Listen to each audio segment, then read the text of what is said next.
Haha, that sounds about right. Pardon me. Hello, it's a stream. Sorry. Got everything set up differently again today. Well, not differently. I just don't have to adjust things. We're here, it's a stream. Hold on. Let me know how the music volume is and all that.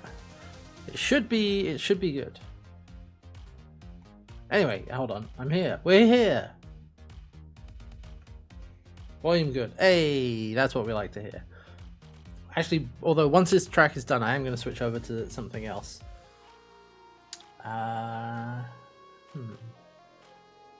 Anyway, how are we doing out there? It is Monday. We're here for some more streams. Taking it easy today. Done with Final Fantasy VIII, yeah. We finished that last week. Oh yeah, how was dance class? Hope that went well, Red. Yeah, I am a little bit, not tired, but, well, I've been a bit tired the past couple of days just because I had a whole big clearing out of things in here. Clearing this place out top to bottom and, you know, it takes it out of you a little bit. Okay, let me switch over. Oh yeah, game dev minds. Yeah. I'm trying to remember. I remember you talking about that before, Lamb, and I was like, yeah, cool.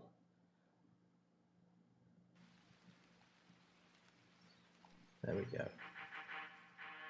Yeah, let me know how this is, but this is there we go. Final Fantasy VIII Lo-Fi Mix from Killica Beats.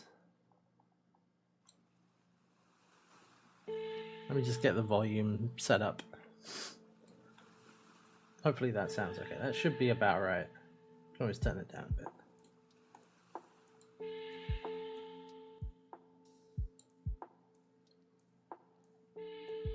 Hey, picks. So 45 minutes, just... Oh, one set of steps for one dance. Oh, so quite a bit behind. I gotta catch up. I might turn it up a bit, actually, just for me.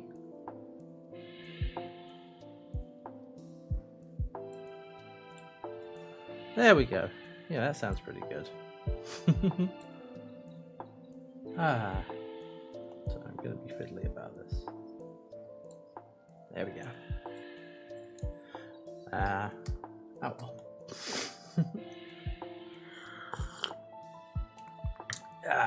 But yes, the good news is now I don't have to adjust anything on here. I can just leave everything as it is.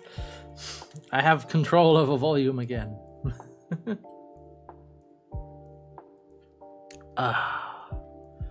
Yeah. Man, game dev. I was talking, I mean, funny enough, yeah. Several people I know are either working on game dev things or just, you know, thinking about it. Hey, Lucinati.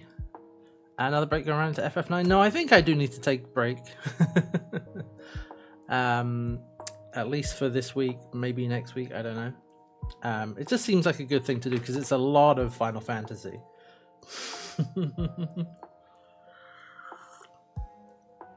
Yeah.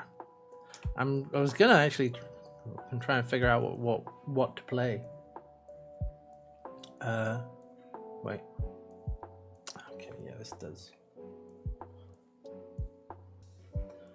We're cleaning up, so got moved around. There we go. Yeah. Yeah, no, there's a number of things I could play. The Steam sale is on now, could pick up something. Oh man, this might be a good time. I am interested in doing this. We talked about this. Oh, Ghost of Tsushima, yeah. How long is that game? Because I prefer like a shorter game for a break in, but you know. Ooh, Slay the Spire, nice. Like a week? Okay, that's not so bad. Depends how much you want to do. I guess. Yeah, but no, the other thing I was thinking of doing was going to be... we talked about it before, but I do think it would be fun to do a watch-along of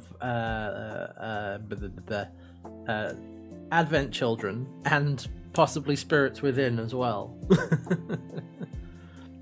But I have not done something like that before on the stream. And in order to make it work for the stream, it would have to be like, you know, I've seen other things do that. There's a Discord watch along. Yeah, you can do a Discord watch along. Could make it, and if you do it as like a stream, you know, it would have to be just me streaming my commentary and nothing else.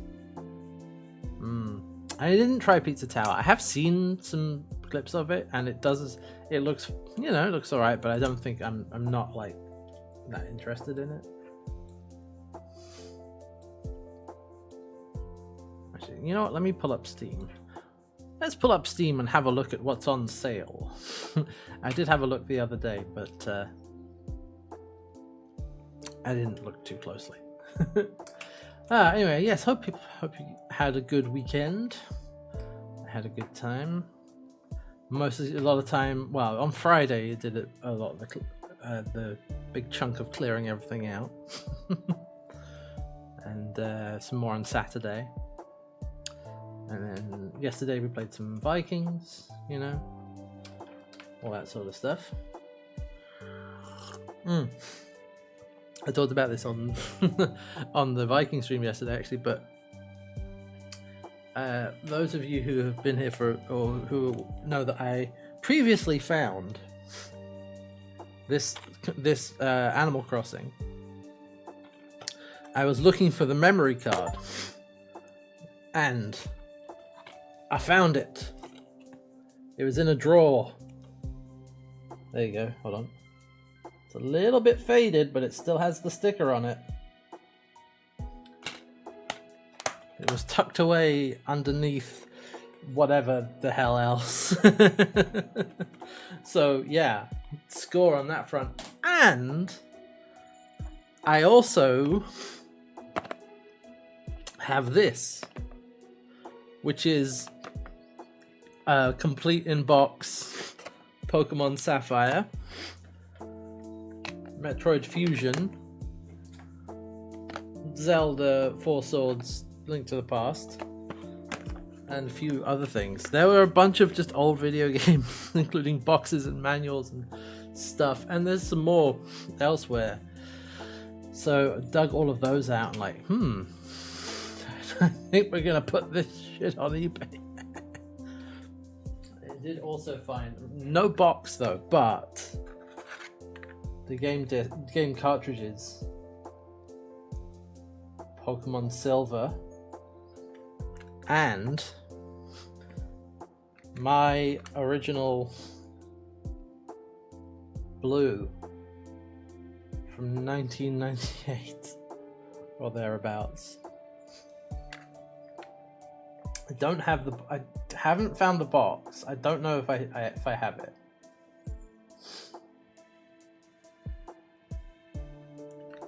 But yeah. A good chunk of that is I'm probably just gonna try and sell off, because you can make up that people are will pay money for it. Yeah, it's mostly just a thing of like I just didn't get rid of it. I just had it, you know. I am tempted to keep the Pokemon Blue at least, because that one has a lot more sentimental value, unless the price starts going way up. But you know. But yeah, there's even some N64 games that are off on a table over there. I was sorting through trying to find some stuff. Yeah, I just didn't throw any of it away. Which is maybe paying off now. Ooh, let's have a look at the old wish list on Steam, eh? What would be good? Yeah, Slay the Spire. Rainwild, Sable. Oh, 4 Gen 1 Charizards. Oh no. No, man. What else? What else? Excuse me. Rogue Legacy 2. There's more stuff on here that I could. Darkest Dungeon 2. Ooh, yeah. Okay. One I was thinking about was playing Chants of Sinar, which is the language puzzle game. Oh no. So Chants of Sinar was definitely on my list because that looked interesting and could take up, I shouldn't take up too much time. Okay, yeah. Yeah, that's. I mean, there's a bunch of other stuff on my wish list, but I don't think it would. I'm not interested right at the moment. Lunacid. Okay, let's have a look. I need to go to the store. Lunacid. What's that? Oh yeah, I've seen a bit of Pacific Drive. Yeah. It looks interesting. Though that's not on sale, but it's a $30 game. Okay. Oh, Lunacid, right. I think I've seen bits of Lunacid. It's like oh yeah, it's like a retro style dungeon crawler. Right, yeah. I think I saw... Oh, I forget who I saw play this. I saw someone play this a while ago. Yeah. And it is... Oh, I like this. It's 15% off, so it's £10. Because normally it's 11 or almost £12. What a scoop! What a deal!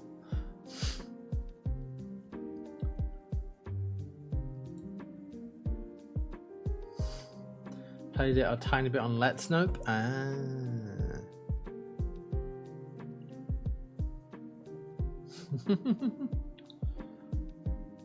like the second review I can see is like seen all 4 endings and still don't know what the fuck is going on. 10 out of 10. Alright, good. Ah man, I don't know. I think I'm leaning towards just picking up Chants of Sinar because I wanted to play that for a while and it would be a good diversion. Yeah, we got all sorts of shit. Yeah. I don't know. I have no strong feelings one way or the other. Like, I do want to get to Final Fantasy 9, but I don't want to just jump right back into Final Fantasy right now. You got to give it room to breathe. No, I didn't play Hat in Time. I don't know if I would. Yeah. Hey, Roman. Yeah, Chants of Sinar. That's what I'm thinking for our break game. It's awesome. Oh, fantastic. Yeah, I've heard very good things, and I am very interested to try it out. So I think we'll pick that up.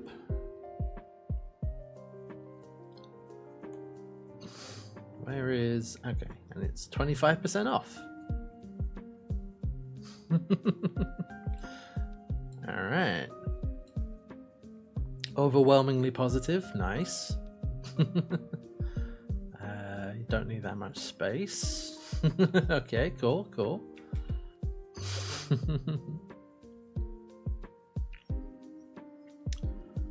Alright. Oh, there's a demo. Oh, that's nice. Nah, let's add to cart. Let's go.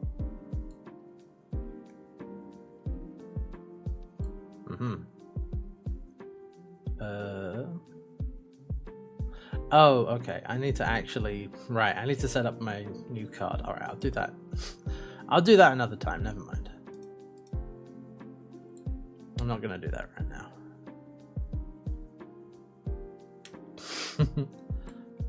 Okay, I'll do that later. I forgot. I need to... I got a new card, so I need to set that up. That's fine. No worries. But okay, I will pick up Chance of Sonar when the stream is done. That sounds like a good time. And yeah, if you're not familiar, it is a puzzle game where you are deciphering language, which is super interesting. Yeah.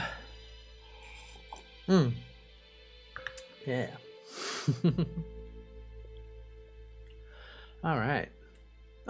Well, yeah, that sounds good. And then we can figure out if I want to do like a Discord watch along of Advent Children or Spirits Within. It'd be very fun.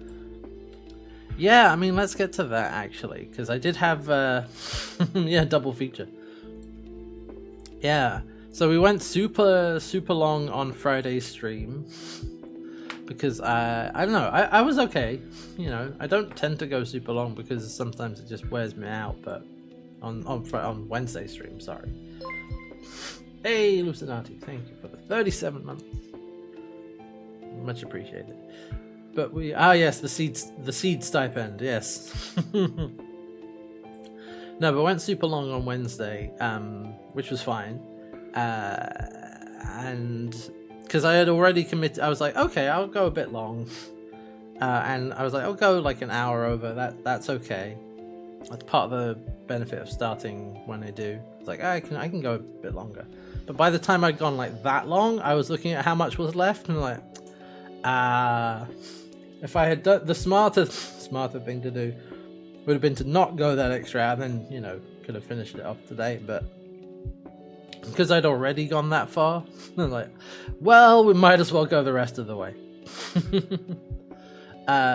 So yeah, it was a long one on Wednesday, but finished it. So I didn't have that much time to talk about rankings, and we did quickly rank some stuff. So you know what? Let's if you missed it, because it was a long VOD, so no worries if you haven't watched all of it yet. It's all good. Or if you let's go over to the rankings page.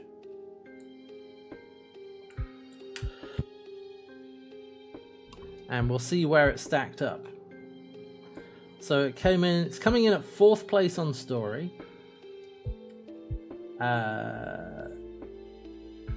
And gameplay. 3rd place in characters. 5th place in visual design. And 2nd place in music. So you can see it's kind of in the middle, but a little bit over there, you know. It's a little all over the place. But it's weird because I feel like these these rankings don't really reflect exactly how... Yeah, it looks like it should be world's okayest FF game, but overall I feel more... I have more affection towards it than this would suggest. Because I feel like it somehow manages to be greater than the sum of its parts. It has enough charm and does enough things that I like that it, you know, that elevates it, you know, above being meh, as it were. And it's like, what's the word for it? It's an interesting one because I have the, you know, I have the feeling of like, I can, if you just did this, or if you just tweaked that a bit, or if you just did this, it would be so much better.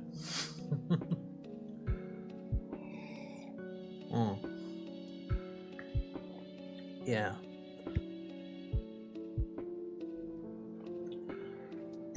So yeah, let me talk. Actually, yeah, story is the sort of big one Where I'm kind of surprised how highly it ranked, because let's get this out of the way. Like, Final Fantasy 1 barely has a story, and that's okay. That's just part of the. It was the NES era, you know. True to a lesser extent for 3 and 2. 3 you just yeah, 3 2 is better. Like, they have fairly thin stories. It's not a big focus at that point. And 4 is where they start focusing on the story. But I ranked 4 less than 8. Right, do I still agree with that? Yeah, I think so. Because I mean, it's been a while since we played 4. But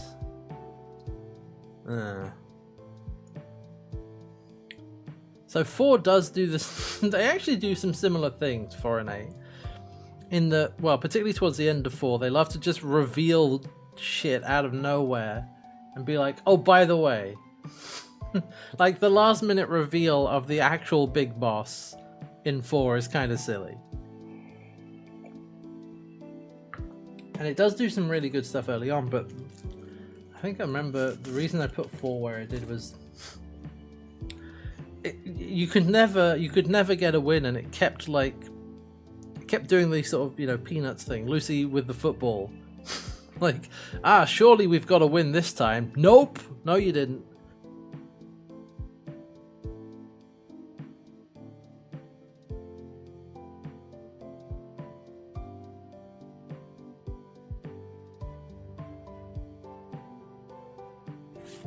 Oh god, excuse me. But you know, I don't think there's that. You know, I put it maybe about on par. I put it slightly higher. I don't know. You know, if I swapped 4 and 8, that wouldn't feel bad to me. Yeah. Hey, Night Valiant. Yeah, that's what I've been doing. After we finish every Final Fantasy game, we come here and we rank them. And by these categories, of course. And these are, as always, you know, these are my personal opinions. Other opinions are available. But yeah, I didn't get much chance to talk about this on Wednesday when we finished this up. Where does 8 sit in the SID rankings? Pretty low, I'll be honest. Like, this SID is fine. It's not particularly interesting. And it's kind of another missed opportunity. There's a lot of missed opportunities in 8. Because Cid, you know, spoilers for 8, but like, Cid is Idea's husband. That should give him a bigger role in the story than what we got. Right? Maybe? You would think? You know? And he has some, you know, some interaction with her, and he has some things to say, but it just feels like there was a lot of depth that could have been explored there that just wasn't. And to be perfect, and to be brutally honest, he barely has a personality. Like, like, think like, you know, 7, the most recent, the previous Cid. Now that guy is a character. 8 Cid is certainly one of the Cids of all time. Yeah. Yeah. Until I in community college, Professor Cid. No, Prof has way more personality.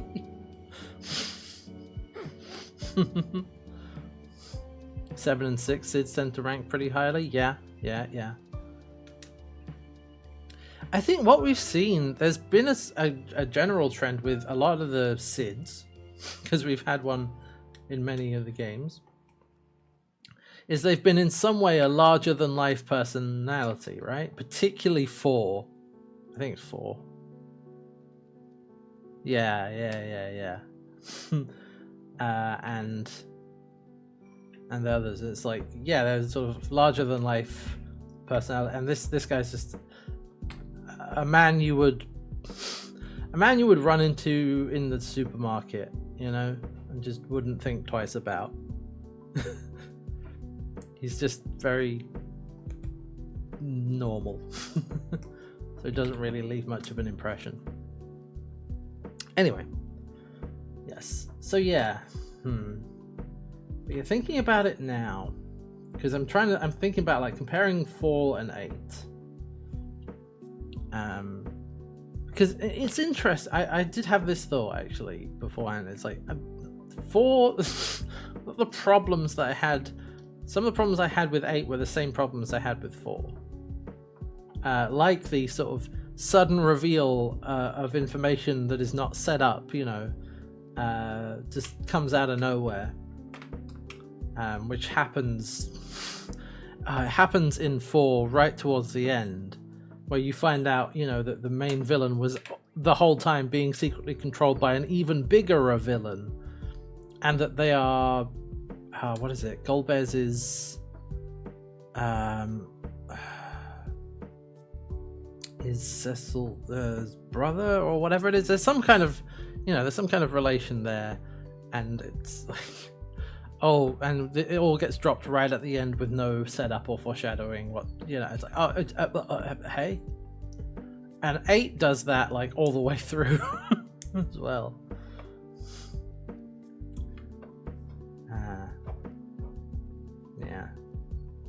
Yeah, I think that I'm reasonably okay with that. Leaving that where it is. But the story is by far my biggest problem with 8.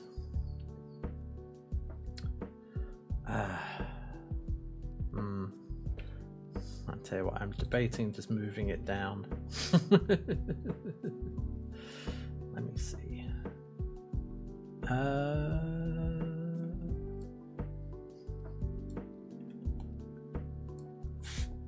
Excuse me. Retro Gauntlet. Here it is. Rankings. Story. Yeah, I think on reflection I'm gonna swap 4 and 8. I'm sorry, 8, but your story is it's not very good. Although, like I said, it's so it could be great. It really could be, because, you know, 4 is a good story, and it is a lot more cohesive than 8. 8 has all of the elements. This is what I've said repeatedly, but like, it has a lot of good elements, good bits, you know, good themes, but they are just not connected together in any way that makes sense or works. Because, like, if we break down, let's see, it's like a pile of pizza toppings, yeah, with no crust, with no base. Yeah, exactly. That's a good way of putting it. It's got all of the right ingredients. It's got all of the right plot points, but not necessarily in the right order. Like, let me give you an example, like, not connecting things, or missed opportunities to build on something. So, it's holding my jaw. Sometimes that happens. I'm fine. Don't worry about it. I've been feeling a bit. Okay.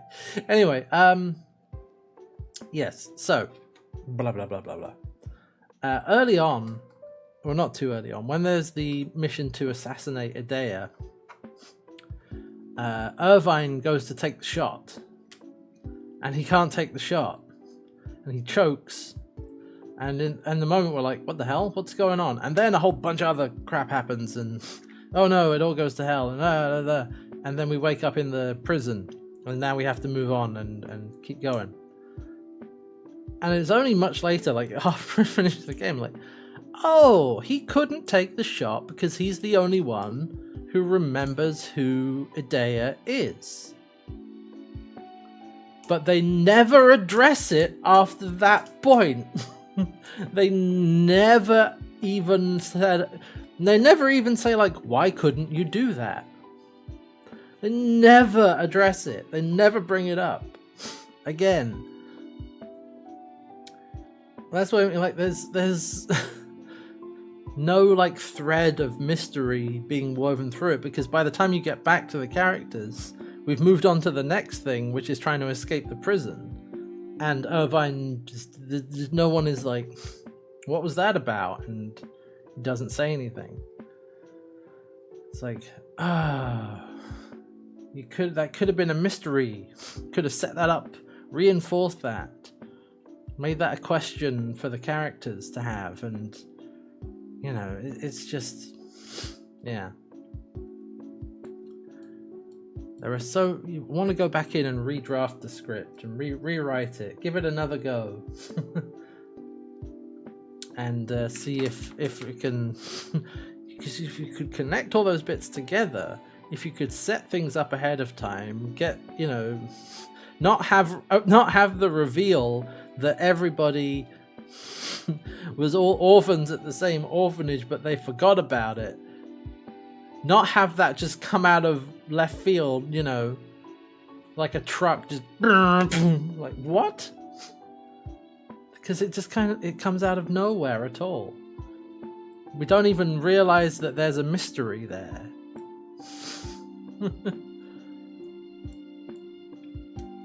Yeah,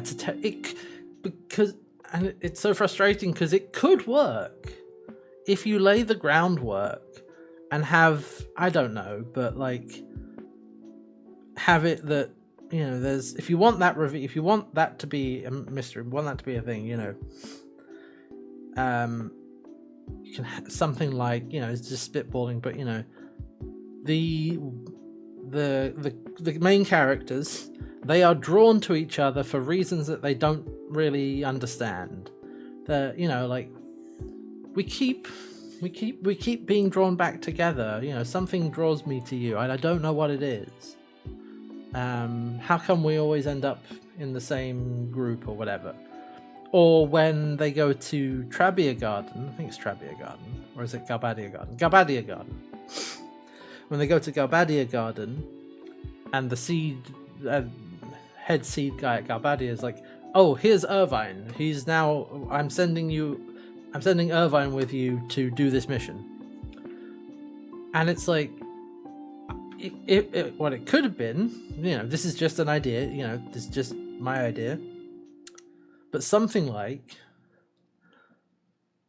putting in something like, when Irvine heard who was here, he insisted on coming.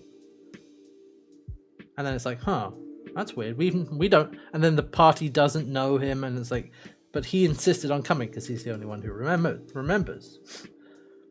Like, the whole time that we have no idea that there is a mystery, that there are gaps in their memory, up until Irvine says, by the way, you all forgot about this. That's bad. That's just not good.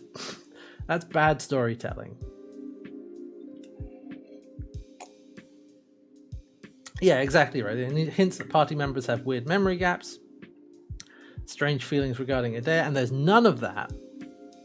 None whatsoever, until Irvine says, by the way, it's like, yeah.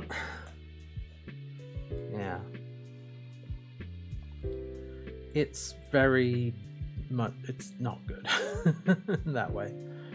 But that's the thing, if you do that, I think it would be really good. I think actually that would be great. Did you work out who Squall's parents were? Because it's never said in game. No. But it must have to do with Laguna's crew and that sort of time period. I was going on the theory that Laguna Rain heavily implied to be Laguna Rain. Because my theory, I had the theory that that Laguna is Renoa's father, although Renoa's not Renoa. Yeah. Because I know we meet her father, in there, but just based on like personality, they have a similar kind of visual design, and we know that he had a brief like dalliance with her mother.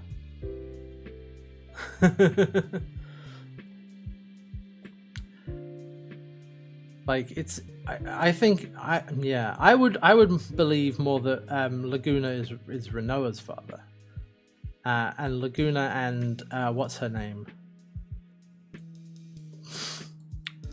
not the pianist. That was my working theory. That's what I thought. But yeah, they don't say anything either way. And dies off screen. Oh, which sucks. Yeah, again, more missed opportunities. Yeah. I'm just thinking, like from like a sort of visual storytelling point of view, Laguna and Renoa do kind of have a very similar design, with like the long black hair, and their primary color is blue. They're also both massive dorks. I don't know. It would fit, but that's my theory. Yeah.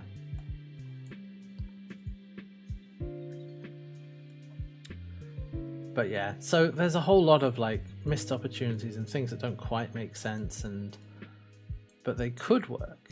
And you know, even the plot, which is kind of silly, you know, it is a bit ridiculous, but again, it gets brought out of nowhere.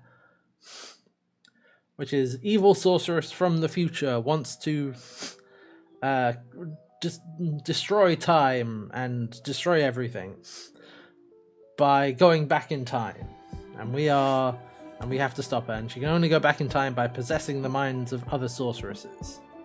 Sure, that's fine. That's a workable plot. Like, there's actually it's a little bit out there, but it's fine. It works. You can make it work.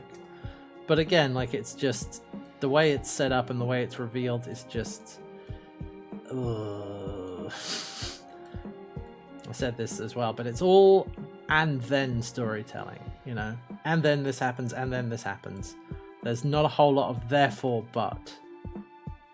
And that's what I mean when it comes to like setting things up. It's like, you know, this happens, therefore this happens. You lay the groundwork, you know, you set the things up, and then you pay them off. And then it's just like, you know, Jim was walking down the street, and then aliens attacked. Which can work in doses, but when it's like the whole story is being told that way, it's not good. So, yeah. But the ideas and the themes of, like, you know, memory and what we holding on to the past, because to talk about something they did. Yeah, they're like, as you know, monsters come from the moon. What are you talking about? But those themes of like memory and, you know, holding on to the past, trying to avoid the, you know, pain and feelings and all that. That's all good stuff, and that's what they do well with Squall's character. Because actually, I want to talk about characters following on from this. So where did I put character? 3. I think that's probably about right. Although, again, this is something else that Final Fantasy VIII has in common with Final Fantasy IV, in that they really spend a lot of time developing one character. And the other characters get kind of pushed to the side. It's better in 8 because you get not just Squall, but you get more time with Renoa and some of the other characters a little bit. Like you have Selphie's. You explore Selphie's character a bit when you go back to Trabia Garden, that sort of thing. But for the large the largest amount of character development all goes to Squall. And that's good stuff. Hey, cunning linguists, welcome. Having an in-depth chat about 8 characters and whatnot. Now that we finished up on last week. That's all right. It's all personal preference, you know. I make no bones about this being objective or not being objective. Whatever. What's the phrase? Whatever. Yeah. We're all biased. But anyway, yes. 8 has the problem of it does. I think it really does a good job with Squall. I actually really was impressed by how thorough and good an exploration of like depression and that sort of character, that kind of isolated trauma. That was the other word I was looking for. Because a lot of it felt very real and felt very researched. Yeah, an anxious depressive. Yeah, and he's experienced a trauma and he's forgotten the past and he pushes people away because he doesn't want to feel the pain of losing people. And that's a very real thing. That's a very real thing that happens to people in depressive states. Yeah. And I thought they examined that pretty well, and it wasn't super like tropey or over the top, and you actually start to feel for him. I'm saying several times like, "Oh, Squall, buddy, we need to get you some therapy. Come on." you need someone to talk to. You need someone to help you out with this.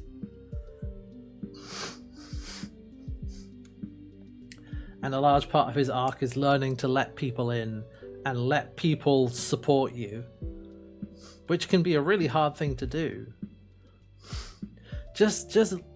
And acknowledging that people want to help you and that they're not wrong to do that, and that other people care about you, and that that's okay. I'm trying to remember some other stuff I've heard or read about this sort of thing where a lot of people go like, and I think Squall might even have said things to this extent, but a lot of people who need help and things like that, they don't want to be a burden. But one of the things that friends will do for you is they will be like, they will take that burden. They will do it. Or they will take that responsibility. They're like, yeah, that's okay. That's what we're here to do. And like, they're prepared to do that for you. A good friend will be prepared to do that for you, or at least can be. Or, and yeah. Yeah, it's just like, letting people in is very hard because you don't want to cause. It often is actually kind of. It can feel empathetic, right? Where you're like, I am burden or whatever. Being around me is gonna suck. I don't want to do that to other people, but. Your friends, and they will be prepared to take that on. And so it's all of that stuff is in there with Squall, and that was what really impressed me, because like that's all very real and very like very close to life and nuanced, and a good exploration of all of that. Aspect of depression and anxiety and things like that. It's like, damn, that's very good. And it's just, especially for quite well realized, especially for the late 90s. Yeah, it's just a shame that Squall gets all of this development and the other characters don't get nearly as much. Like Rinoa gets some development. Rinoa probably gets the second most development. Like we spend the most time with her after Squall, and then out of the main cast, the not Laguna time period, you probably go Squall, Rinoa, and weirdly Selphie, just because of the whole Trabia Garden sequence, and then Irvine, Zell, and Quistis. We do get a bit with Quistis fairly early on, to be fair, but yeah, there's not a lot of development for anybody really outside of Squall and Rinoa. It's interesting if dealing with mental health stuff is early on in the West, that just doesn't exist. It's also interesting because I know that, or at least I have heard that the translation is different.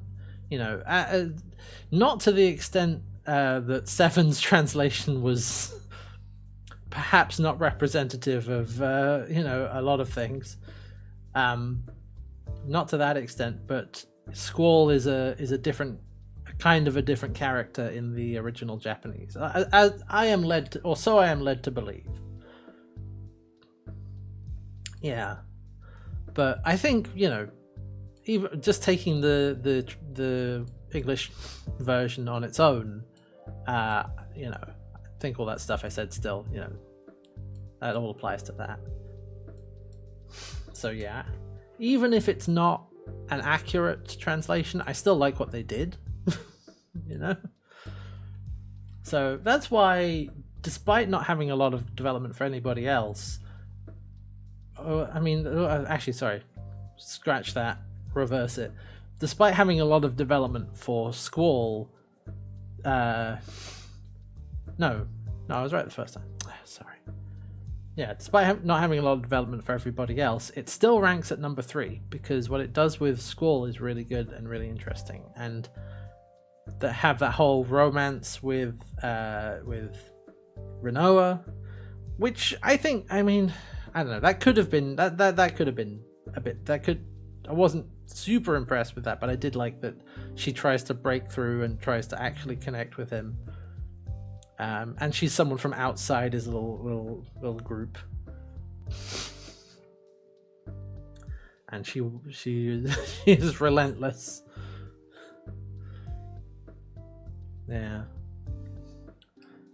So yeah, but yeah, that's why it ended up at number 3 for me, behind 6 and behind 7. All 3 of those games have a pretty large cast. I think 7 still definitely does the best job with its big cast, in terms of developing all of them and making them all distinct and giving them all stuff to go, stuff to do. 6 has the problem of having like way too big of a cast. And 8 doesn't have a huge cast, but a lot of them are just kind of forgotten about. And like we'll talk about like Laguna, and oh man, Laguna, Kiros, and Ward. That whole section. I know there was a lot more stuff with them that definitely got cut. But Laguna, I don't feel like they did a great job with those characters. They were fun. Like Laguna was just kind of goofy. And there were some interesting bits in there with, you know, Eleni and him trying to find a place for himself, but they were mostly just very, I don't know, it felt like, now for some comic relief. Now for something completely different. And it's also like Laguna ends up as president of Estar through a series of misadventures that we don't that we only briefly see. We're like, what? Okay. Sure. So yeah, a whole it's propped up by the work that they do with Squall, because everything else is just kind of like so yeah, that's why I put it where I do. Gameplay, oh yeah, gameplay at 4. Yeah, no, that still feels right to me. And I think let's see, I actually didn't mind junctioning, and like I actually quite like the GF system. Junctioning was fine. I think my biggest problem with the gameplay was just how you got spells. Like, yeah. Well, we'll talk about that in a minute. Yeah, I have my reasons.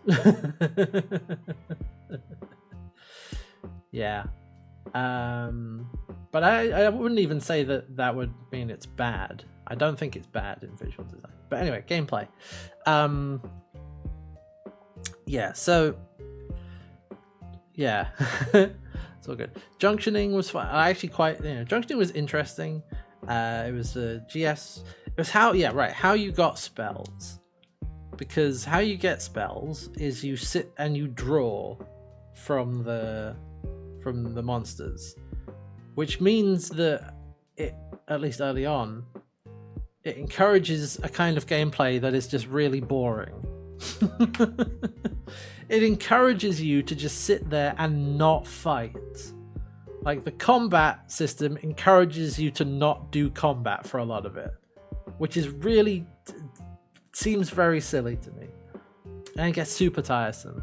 It gets a little better if you unlock GF abilities that let you refine items into spells, but for a large part of the early game, you're going to be sitting there just drawing and drawing and drawing and drawing and drawing, and that's just not fun. It's just like, oh my god.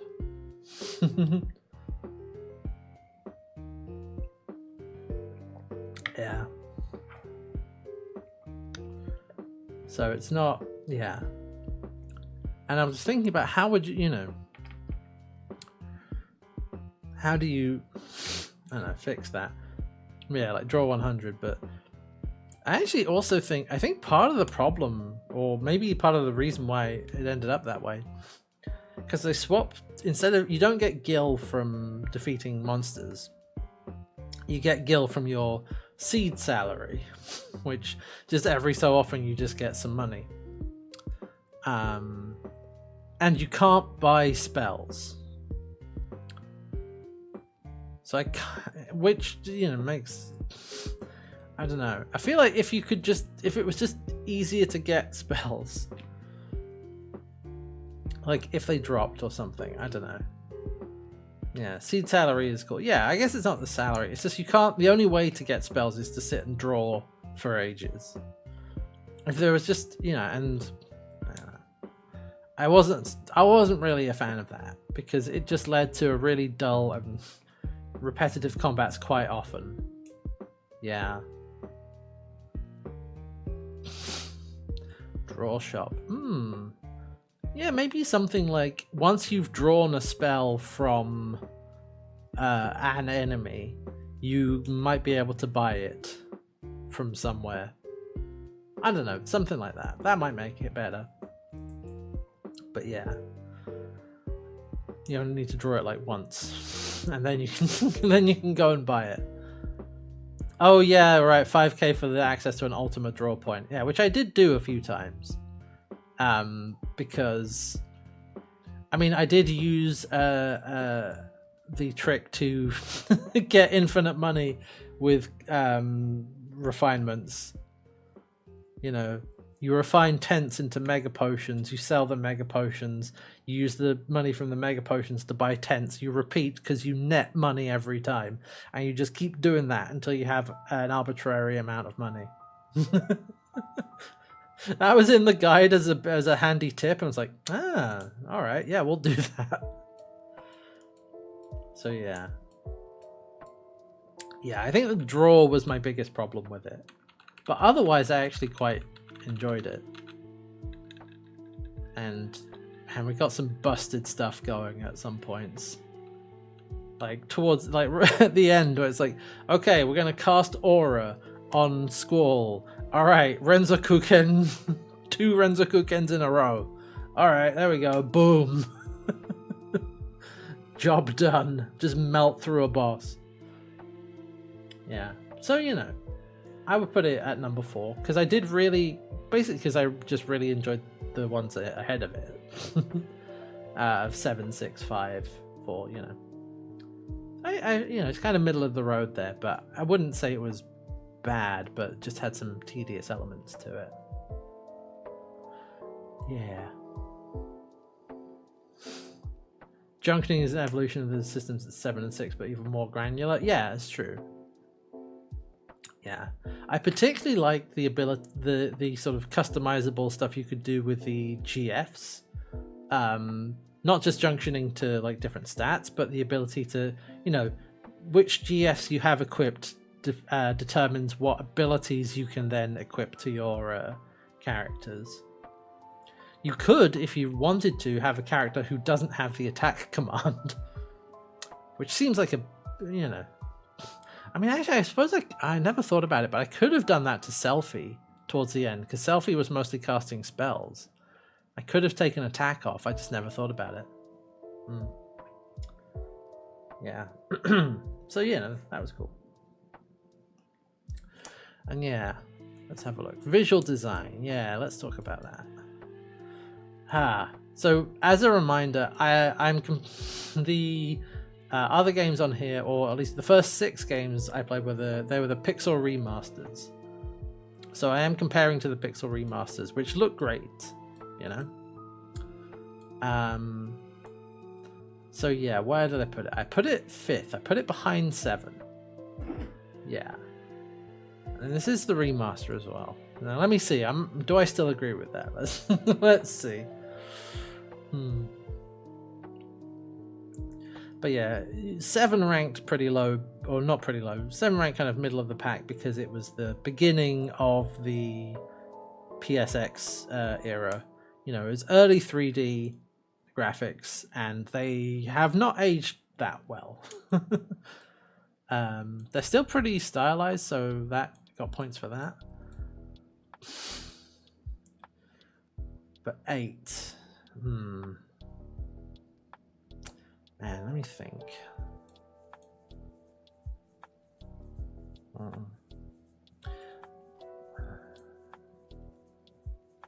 I think I don't know. Better than 7. Maybe that is a bit low. But okay. So we played the remake of the remaster of 8. So it did have some new polish on it, and the character models actually look pretty good. I think the reason I put it here is because it has a lot of what would I describe it as? Baroque design? Is it Baroque, or like I'm thinking of like the design of like the garden, where it's very art. No, it's not Art Nouveau.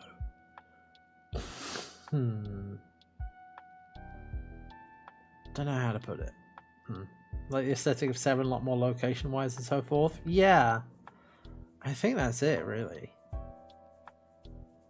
Like, trying to think how to describe 8's visual style. French and Greek architecture to make it feel more alien. Right, yeah. And I think that, sort of design, again, always subjective. But to me, it's very, in isolation, it looks cool. when you're trying to move around it, and when it's like, what am I looking? There's a lot of like, what am I looking at? What is that? It didn't quite gel in the same way that 7 and the others ahead of it did. Like, I think as like a design, it looks cool, but like trying to make sense of it in the world and everything, it just didn't quite click in the same way. Yeah. And remember, this is design, because I knew that, like, going into this, that if we just rate it on like graphical quality and fidelity and how, you know, crisp the image is, then it's just gonna be a linear progression. Like, more or less, it's gonna be like 1, 2, 3, 4, 5, 6, 7, 8, 9, 10, you know, it's just gonna go like that. So this is about like the aesthetic, the design of it. So yeah. And obviously there's still a bit of like visual fidelity playing a part, like 7 being early 3D graphics means it just doesn't look as good as late stage pixel graphics, especially the pixel remasters. Yeah, I think Baroque is the right word for 8's design. Yeah. It's very ostentatious, very elaborate, very at least the sort of big things are.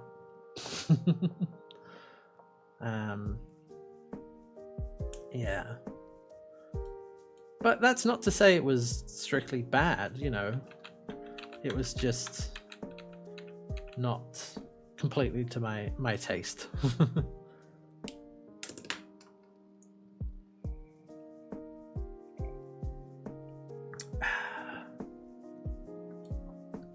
And I don't think I've played anything where I would like say it looked bad so far. Alright, music. I mean, okay, and speaking of things that have not been bad, because the music is the one thing where I'm like, this is pretty much just has always been good. It's the most consistent thing about the Final Fantasy series, is that the music is always pretty good. I mean, right now, hopefully you can hear in the background, there is we're listening to the a lo-fi mix of Final Fantasy VIII music from Killica Beats on YouTube. Yeah, no, there's some really good music in 8.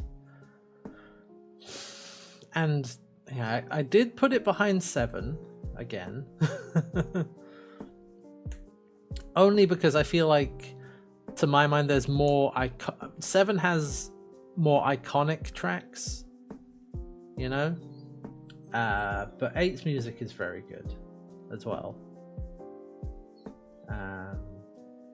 So it comes in number 2 on music, because that has not quite been a linear progression, but it has generally been getting better, I would say. Well, Uematsu is just off doing, you know, prog rock things nowadays.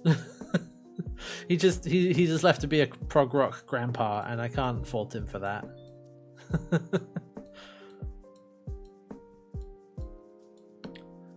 Black Mages, yeah. We played their version of Man with a Machine Gun at the start of one of the streams. Yeah, so good. And I think, you know, that was what we did. I don't know if I'll be able to do it for 9. I don't know if 9 has an iconic track like that, but at least for 7. For 7 it was always like, I find a remix of One Winged Angel to start the stream with.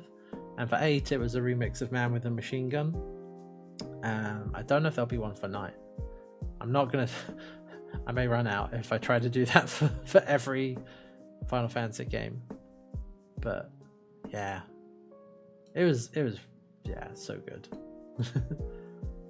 And yeah, Man with a Machine Gun I think is the standout track. But the other music is very good as well. I'm not as well versed in all that, so I can't talk about it so like in technical terms, just like, was it good? Yeah, I would say so. I would definitely say so. But yeah. Yeah. Well, yes, we're gonna take a break from Final Fantasy for a week or two, just give myself some breathing space. But yeah, we will get to 9 fairly soon, and we'll be closing out the PSX era with 9. Yeah. So yeah, as you can see, let's see, it's 5, 3, 4. Yeah, there's only a couple. Yeah, okay. It goes 7, 8, 6, 5, 3, 4, 2, 1. So apart from it's 3 and 4 and 7 and 8 are the ones that buck the trend. And I think because 3 had some more memorable things than 4 did. Yeah, same reason I put 7 ahead of 8. But man, yeah, I still go back and listen to some of the songs from 7 and 8. I think, okay, let me try and... the thing that pushes 7 over 8 for me is a lot of the music has this sort of... It felt like it had more of a driving beat to it than 8 did in a lot of its music, if that makes sense. It was maybe a little more hype, I think. I don't know. I don't know the technical terms to describe it with, but that's what pushes 7 over 8 for me, I think. Anyway, so there you go. Yeah, these are my rankings as they stand right now. Now that we are officially halfway through the mainline Final Fantasy games, and yeah, we're gonna get to 9 and then 10, and then I'm gonna have to figure out what I'm gonna do for 11 and 12 and I was looking this up because the first VOD from the Final Fantasy Retro Gauntlet went up in May of last year. So in a couple of months, this will have been doing this for a year, and we're not. Maybe I'll have made it to Final Fantasy X by that point. Maybe. Oh man, this is crazy. Doesn't feel that long, but it is a lot of video game. I knew when I started this, is like, all right, that's the next year of streams sorted out then, and I guess I wasn't wrong. that was a conservative estimate, actually. Okay. Hey, has that S always been cut off? Oh god damn it! Hold on a second. No, that's not it.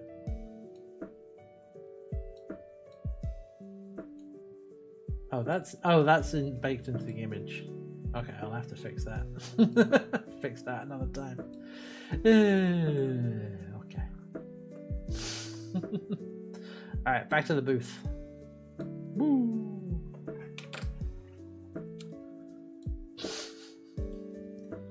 We've been streaming 14 at a fairly leisurely pace where that itself took about a year to catch up to the story. Whoa. Man, I'll be honest, when we get to 14, I don't know how much of it I'm gonna we'll see. I'm gonna man, 14 is gonna be an interesting one because yeah, I'm gonna have to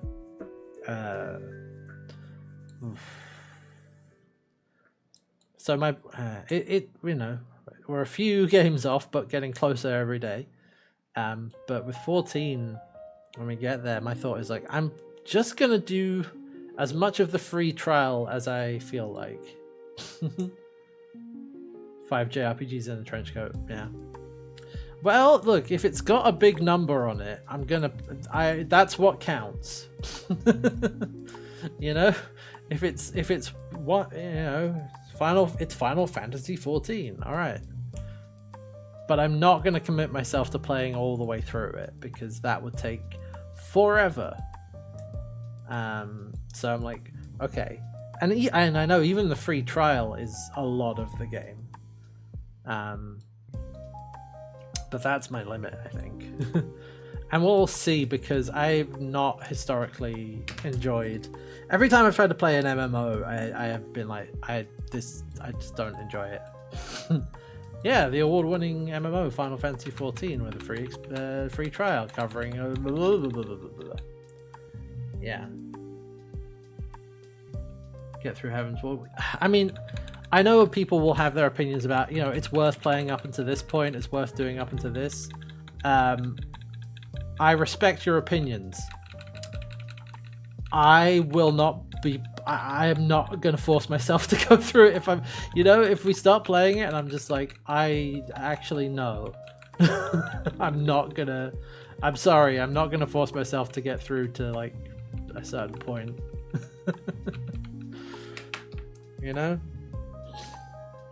Because I'm like, this is going to be a hard sell. Because I don't typically enjoy MMOs. Yeah, we're gonna try and find a way to play 11, because I think you can play it, and 11 is it's the same thing. 11 is just going to be an interesting case, because it's going to be like a it's the same thing with 11. I don't know how much of that I'm going to play. That could be fairly short. 11 doesn't have a trial, no, but whatever. Like 1 month of 11, good enough. I feel like I don't know if we'll get any, if I'll want to do any more than that. Yeah, I at least want to try it. 11 will be bundled into 14 subscription. Well, it got a short amount, relatively, within the next few months, maybe. If that happens within the next few months, that would be good. But, yeah. Yeah. But yeah, the MMOs are going to be interesting case studies. I at least want to try them just to say that I did, more or less, but like I said, it's not a genre of video game that I really enjoy or have enjoyed in the past. And to be perfectly honest, every time I watch gameplay footage from an MMO, I'm just like, I just think, I'm glad people enjoy this. I don't see how, but I'm glad they do. Good for you. Yeah, I'm just like, it doesn't look like, I don't know, it never looks like a good time to me.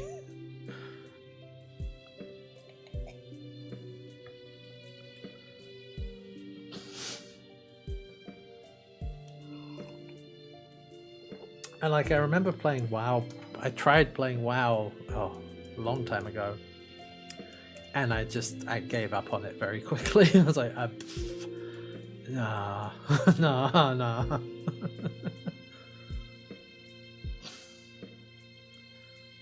Yeah. So, yeah, we'll see what happens with the MMOs. 11 I don't expect to do for very long. 14 at least has a better reputation, so we'll see. We'll see how much of it I can. To be frank, see how much of it I can actually be bothered to play. Oh dear. Yeah.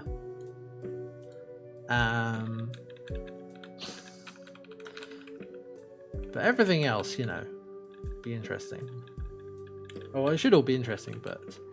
Yeah, those 11 and 14 are the sort of big question marks,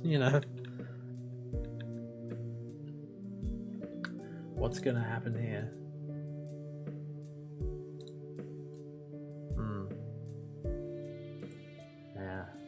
Yeah, I'm looking forward to 9. Because I don't know much about 9 other than people have said it was marketed as, or supposed to be like a throwback. At this point, putting the fantasy back in Final Fantasy, something like that. So, Yeah, and a lot of people do seem to really like it, so I'll be interested to see. And yeah, and 10 after that. I know that 10 is the one I know the most about because I remember watching a playthrough of that back on the Loading Ready Run channel way back when pretty early on when they started streaming. But that was a long time ago, so I've forgotten a lot of that. But I remember watching that. Yeah. Blitz. Part of the reason I'm thinking of playing 10-2 in this list is because because I'm thinking I probably won't play 11 very much. Probably won't play much of Final Fantasy 11. So, to kind of make up for that, can play 10-2 instead of 11. I'm super interested to see what 10-2 what the fuss of. I want to see what all the fuss is about. I really want to see what all the fuss is about because a lot of people have made a lot of noise about it, and I'm like, okay, what is going on here? I want to see for myself.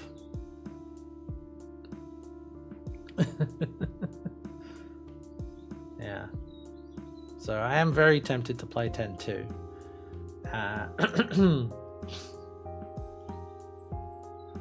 Okay, just go on the first 10 seconds of gameplay. I mean, look, we don't 100% complete things on this channel. I don't care about that. I mean, it sucks if you do want to 100% it, but I'm not going to. Yeah. It's cruel like that. Nah, well, like I said, I'm interested in it. I want to see what it's all about. Because it has a reputation. And I'm like, how deserved is that reputation? Let's find out. Because I'm also aware, like, it's a Final Fantasy game that is largely centered around female characters. How much of the discussion about it, is spoiled, poisoned by that, by reactionary idiots who are like, wow, woman. That's partly why I want to, like, see for myself. Ignore any official 10 material from after 10.2. No audio drama or novel. Yeah. And the other, the only other, the other sequel questions will be when we get to 13. Because there's 13, 13-2, and Lightning Returns. I think that's the 3 games with lightning in them. Yeah. We'll see. Just pad things out even more.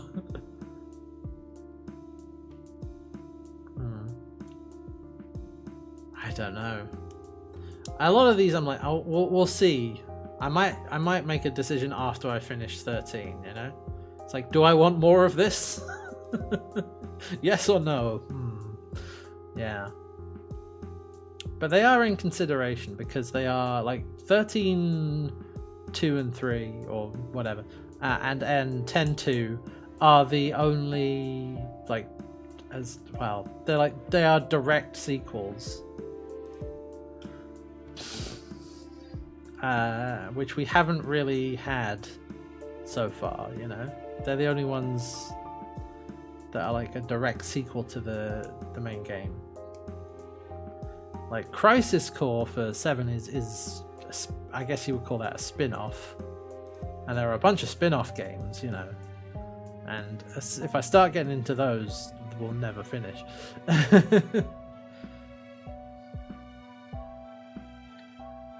Yeah.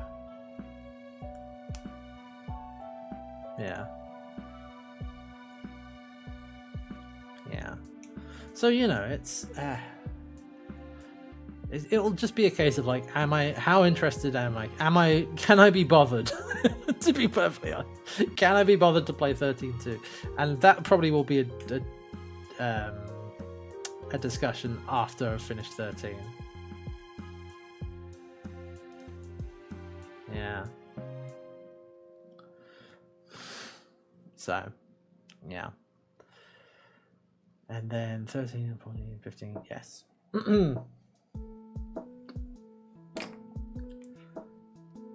I'm not going to commit to doing any, not going to commit to doing the 13 franchise beyond 13 right now. But that's not to say I won't think about it. I'm just not going to make my decision now. Because I might change my mind. Might want to just move on to 14. Who knows? Or maybe I want to put 14 off. I don't know. We'll see when we get there. Yeah.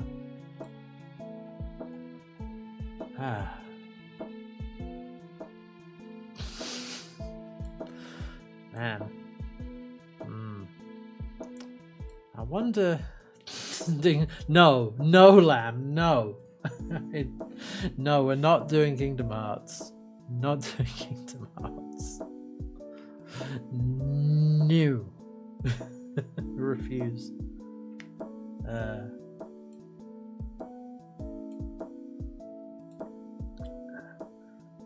I mean, Octopath Traveler. I'm not that man. No.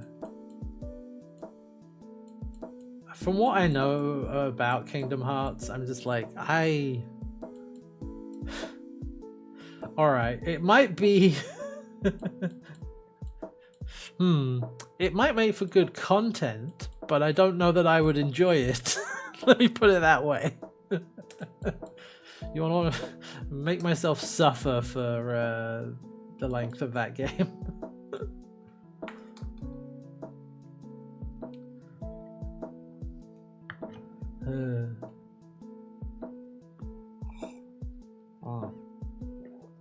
Yeah.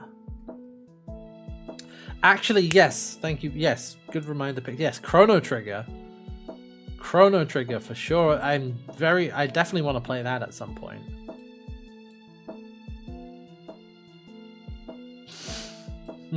Let the overwrought sincerity wash over you. Yeah. Yeah, man. Chrono Trigger. I keep seeing things from Chrono Trigger and it looks like a lot of fun. And I've listened to some of the music as well, and it's banger soundtrack. So rip Akira Toriyama did all the designs for Chrono Trigger. Yeah. I don't think Chrono Trigger will be a break game in between Final Fantasies because it's a bit too long for that. But maybe when we're done, you know. Chrono Trigger is what you get when you put together the JRPG adventures. Excellent. So let me have a look. To Wikipedia.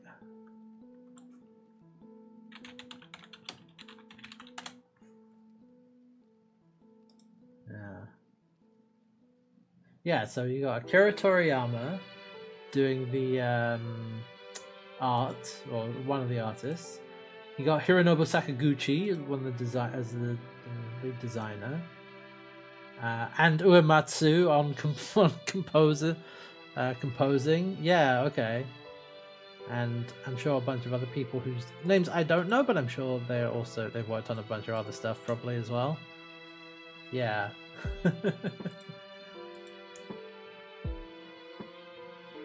Yuji Horii, creator of Dragon Quest. Yeah, see, there you go. And game soundtrack was scored by Yasunori Mitsuda with assistance by Nobuo Uematsu. Okay. Uematsu with the assist. Oh damn, it's the second best-selling game of 1995 in Japan. The best one was the number one selling game of Final Fantasy game? Might have been.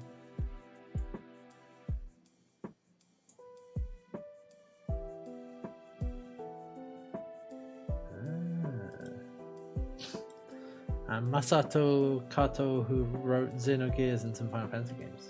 Cool. Yeah.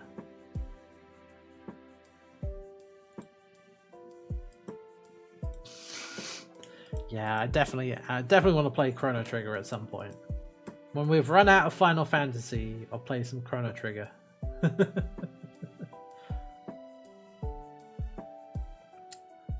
Yeah. Yeah.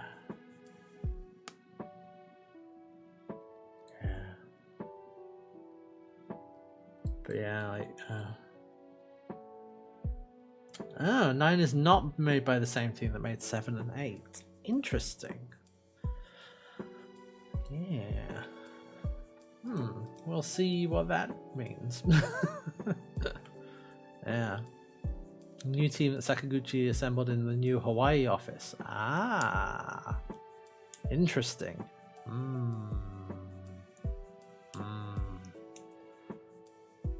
Okay. Yeah, that'll be cool.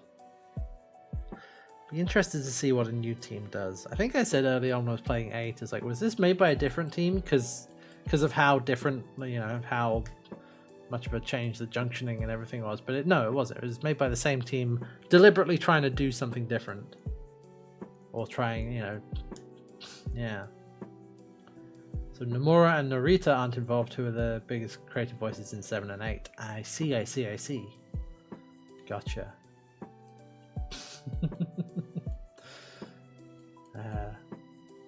God, reading a lot of like Japanese stuff, or you know, watching people talking Japanese, you know, while I'm reading about Final Fantasy, I now have to, you know, I've said this before, I pick up random bits of Japanese, and I now have to stop myself whenever, instead of going I see, my brain just wants to go like full weeb and just go, naruhodo.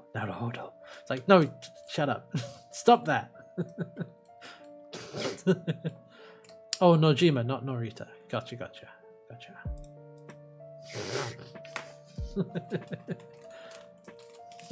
The weebification has begun. I mean, okay, we're eight Final Fantasies in. I think we're beyond that point, actually.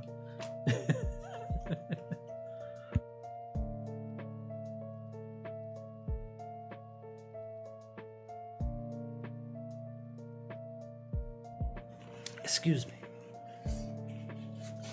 Oh.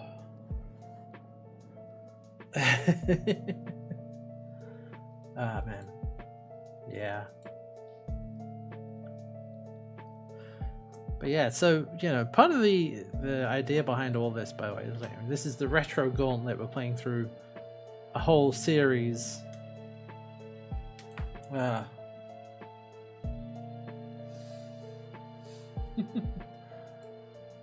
Oh, the mix? You mean the music? Yeah.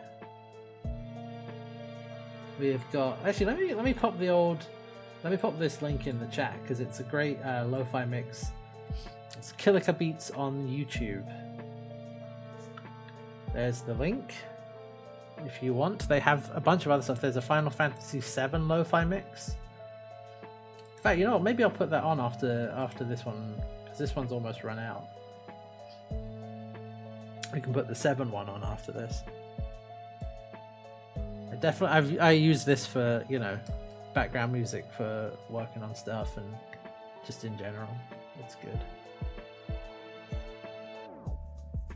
But yeah, the Retro Gauntlet, it's conceived as like a series of, like, you know, picking a game series and going through all of a lot of the main entries in it.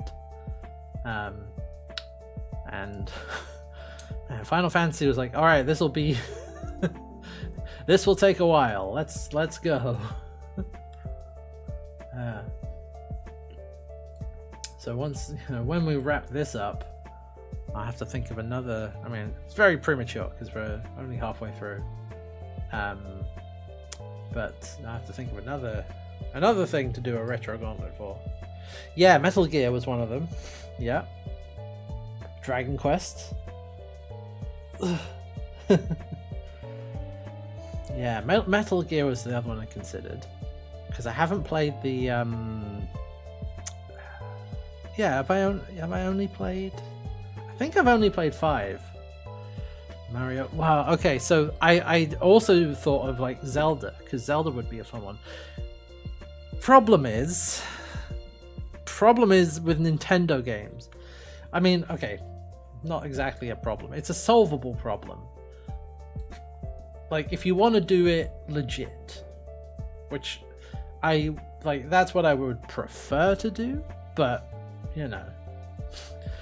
Yeah, problem is half of Zelda's games are handheld. Well, there's a virtual console on the Switch, you say. Well, okay, I need to get a Switch first. Don't actually have a Switch. But also, you can't get everything. Like, Nintendo makes it really difficult to get hold of old stuff on their virtual consoles or whatever. It's like, you know.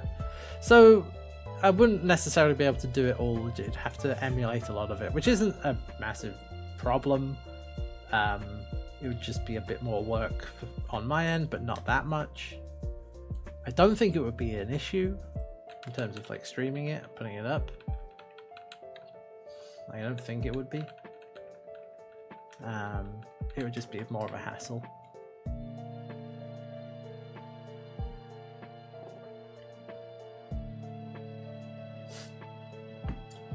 Yeah.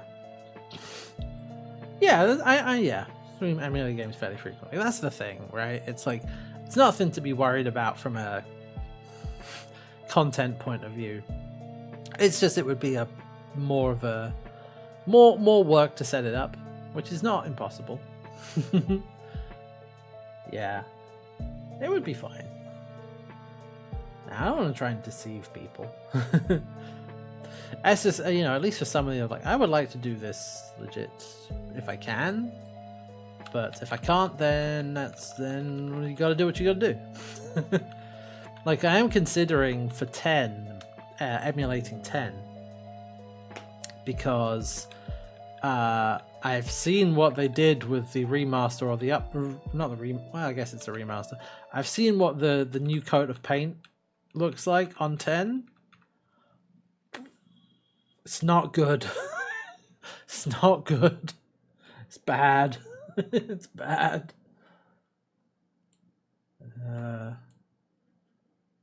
Alright, yeah, let's put on the 7 lo-fi mix.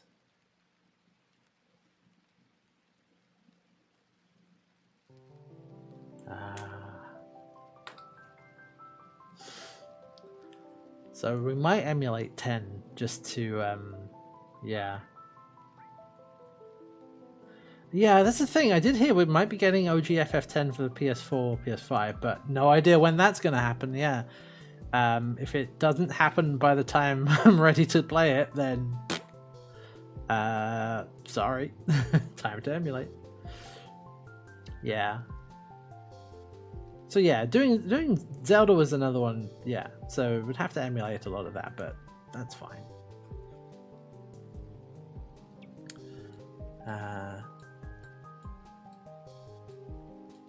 Because what other Zelda games did I play?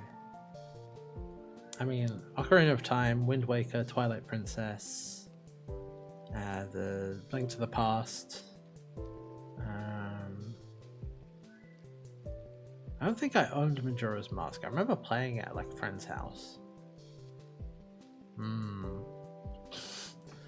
But yeah, the idea is like, you know, to go through in release order, seeing the evolution of a series from the beginning. I mean, if I want to go, if I really want to go nuts, we'd do Pokemon. I was like, oh god. Although, I think the problem with that would be super repetitive. That would be so repetitive. In fact, I think that's a criticism people have had of like some of the recent Pokemon games, is that they've not really done anything different. Yeah, it's well, just do it all as Nuzlocke. Nah. I don't think so. But yeah, Metal Gear was on that list. Zelda.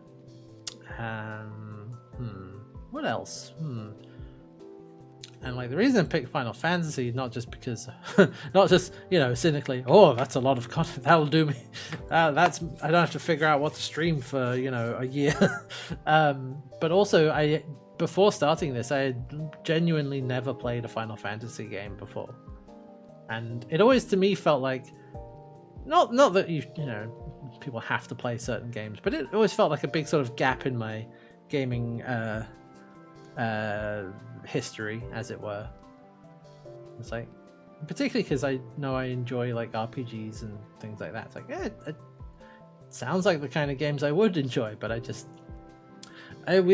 Nintendo consoles in this house, so it didn't, and starting with the N64, so I missed the NES and SNES, the NES and SNES era of consoles, so I didn't really get a chance to play Final Fantasy.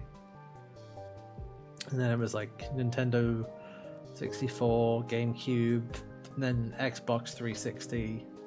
We like never had a PlayStation until the PS4. So, but yeah. Ones I like, things I haven't played would, that's what's the interesting thing. Because I've played quite a bit of the Zelda series, so some of that would just be like nostalgia and go back, which is not a bad thing. But I want to see, what haven't I played like that I want to like. I'm not really bothered. I'm not really interested in going and playing all the Call of Duty games, for example. No, if that's what you like, that go for it. But that's not something that interests me. But yeah, I mean, other Nintendo ones, all the Madden games from the beginning. No. Baldur's Gate, actually. Yeah, 1, 2, and then 3. Honestly, yeah, that's not a bad idea. I mean, I keep thinking of Nintendo franchises because I played a few games in those series, but not all of them. Like Metroid. I played Fusion and Metroid Prime, and Prime 2. Yeah. Let's get Dark Alliance. Yeah.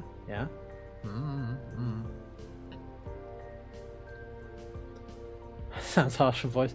I mean, I've been reading out the text for these for the Final Fantasy games, and we did Planescape Torment on stream, and that was a lot of reading. That's why my drink for streams, I honey and lemon always. It's my streamer juice. No, we're not calling it that. Nope.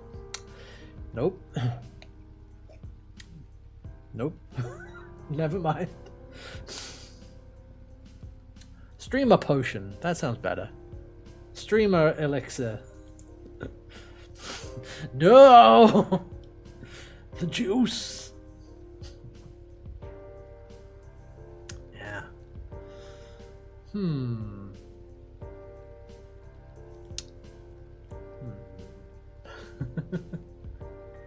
Tomb Raider. Ah, yeah, Tomb Raider. That could be interesting. We played the remake games on stream way back in like a long time ago.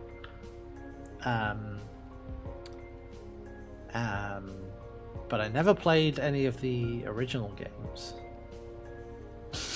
Yeah, that's very true. Although I didn't know, I played Tomb Raider and Rise of the Tomb Raider. Never got around to playing Shadow of the Rise of the Tomb Raider of the Planet of the Apes, the Hedgehog.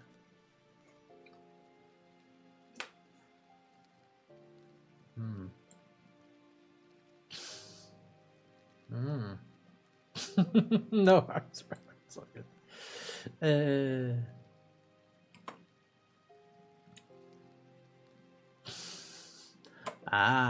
Gotcha. Sorry. Oh yeah, I think Elder Scrolls was the other one I thought about before. Yeah. Right. Yeah, Elder Scrolls. Because that goes back to like, what's the first Elder Scrolls game? Arena? No, not Arena. Oh no, it is Arena. Okay, yeah. yeah, you've got Arena, Daggerfall, ooh, some other ones. Elder Scrolls Legend, Battlespire, Elder Scrolls Adventures Redguard, then Morrowind, and the expansions, Tribunal, Blood Moon, and then Storm. The Elder Scrolls Travels. Oh, those are handheld games. Okay. And then Oblivion. We did play a bit of Oblivion on stream, so that would kind of be a repeat. A little more recently, and then Skyrim, man. And then actually that's it. Yeah, then Skyrim or Elder Scrolls Online. Morrowind, is the one I'm most interested in out of that. I played Oblivion. Played a bunch of Oblivion. Except we even did that on stream fairly recently-ish. Now, okay, well, I mean, at this point, over a year ago, but I've played a lot of Oblivion, is the thing. Yeah. Because Oblivion was the game I played a ton of back in university. We in a student house, it was the game that the lads were playing. we all had our various builds. It was all on one person's PC, I think. We would take turns or go oh yeah, I'm gonna play Oblivion or whatever.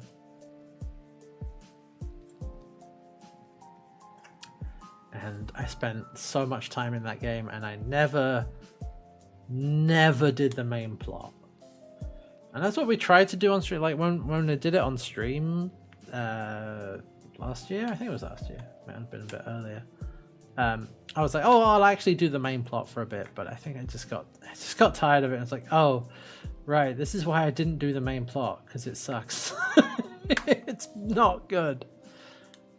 And I did bounce off of Skyrim because I hated getting jumped by like random dragon attacks. And yeah, I didn't really enjoy Skyrim because of that. I just remember in Oblivion doing the Mages Guild quests and then being able to do some busted stuff. It wasn't a retro gauntlet, but I've kind of done Fallout. I haven't done it as a series, but unfortunately, actually those VODs might be around on an old hard drive somewhere. Because I played Fallout 1, Fallout 2. We did, fairly early on in the stream's history, we did New Vegas and Fallout 3 with Tale of Two Wastelands, and played a lot of Fallout 4. I've done a lot of Fallout on the stream. It wouldn't be a new experience to me, you know. There's there are a few gaps like tactics, but yeah, I played most of Fallout already.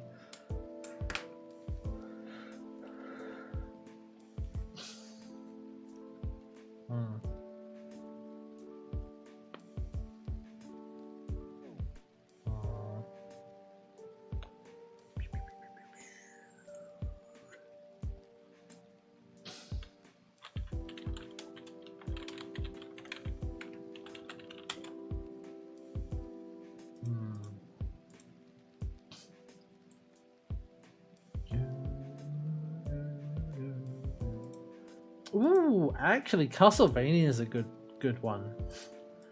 Yeah, Castlevania is a good one. That one I haven't played. Have I played a Castlevania? Oh, I think I remember playing a little bit of the original version on it was either a virtual console or something. I forget what it was. Yeah, get your hands on PS3 360 ones. I don't know, how easy is it to emulate those?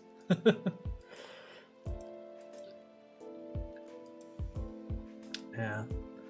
And we already did Halo we did the playthrough of Halo with the lads, with HP and the Euro boys. So I've done Halo. We only didn't play like Halo Wars. Yeah. Fair enough, Lamb. Yeah, I don't know much about that, so I understand. I see. Yeah. Doom or Quake? I do have, actually it's over here because it's one of the first games I got for the PS4 and I found it, I was cleaning stuff out. Look at this! A physical disc. Yeah. Doom and Quake. Yeah, Wolfenstein's been through 3 reboots. We played New Order and... Well, no, what was it? Yeah, and Colossus. Played those on stream. It would be like the old ones, the original ones. Yes, it did. Well, the second one was... I didn't enjoy the second one nearly as much as I enjoyed the first one. Of the recent the recent Wolfenstein games, and it had the stupid view bobbing that I still hated it. Had to edit INI files in order to turn off the flipping view bobbing so that I wouldn't get motion sick while playing it. Blah. It was bad. Yeah.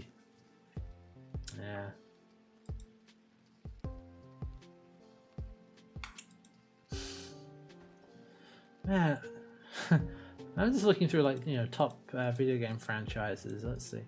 There's GTA. Man. Start right at the beginning with GTA.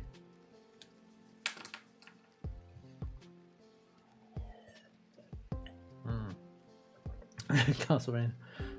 Playable on, okay. Yeah, I mean GTA 1 and 2, and don't forget GTA London. I remember playing that back in the day.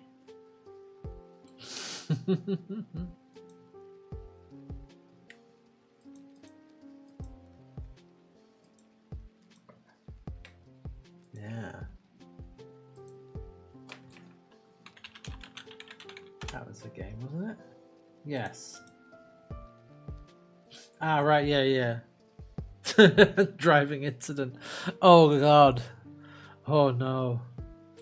That's still one of my favorite. I think that's still one of the top clips on the channel, which after the clip purge of however many years ago that was, whenever Twitch did the thing, but is from LA Noire of just like launching. Oh yeah. GTA Gauntlet for Scottish Pride. Yeah.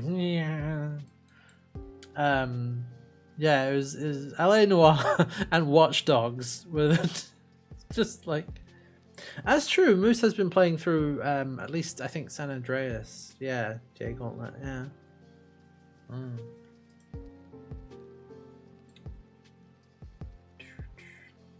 Oh yeah, there's Assassin's Creed as well. I don't know.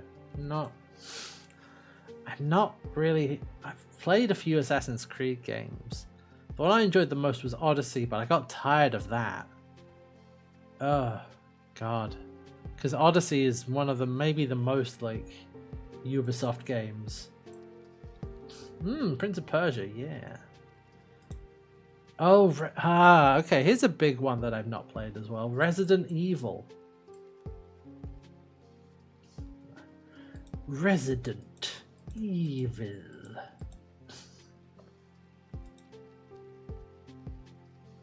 And that has like, it's got a bunch of remakes and President Evil. Yeah. Oh, Silent Hill. Yeah, I'm not big on like horror games generally, but Resident Evil is more of a sort of, action horror than it is spooky horror. Yeah. So if we did Resident Evil, you have to play through RE6. Yeah. Good old, what was it? Oh yeah, another good old Resident Evil man-filleting giraffe. Yep. Yeah, way goofier than Silent Hill. Yeah. I don't know. I've played bits. I'm trying to remember. I played bits of Resident Evil. I did find I had Umbrella Chronicles on the Wii, and I don't remember playing much of that. Just put the bottom grand playthrough and lean back. Yeah.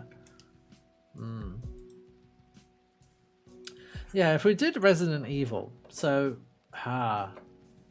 when you go to like 1 and 2, do you play the originals or play the remakes? I feel like I would want to play the original versions, you know, and play the remakes later.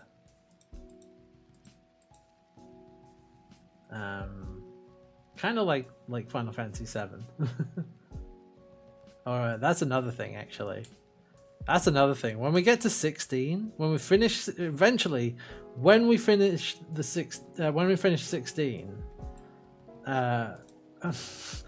there's gonna be quite a large part of me that will be tempted to play remake.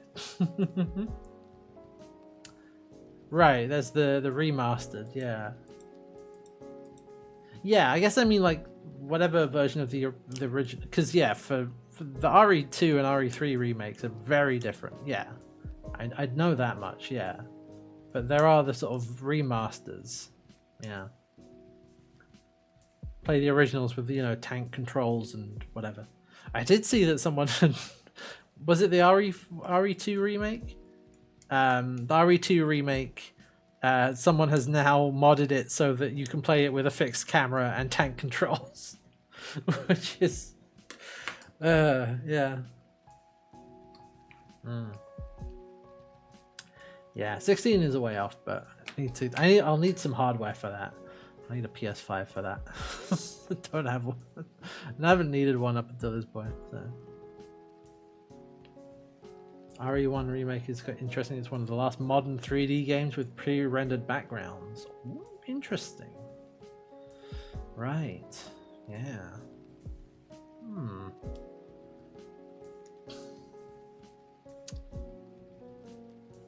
Two makers, a lot of fun mods. First person. I love the mod I've seen that is that just gives Mr. X squeaky shoes, which is very funny. Be cheap and used already. I mean, probably that worked for the PS4. Yep. I don't mind. I've always been fine being a patient gamer. This is XCOM. XCOM for two. Love it.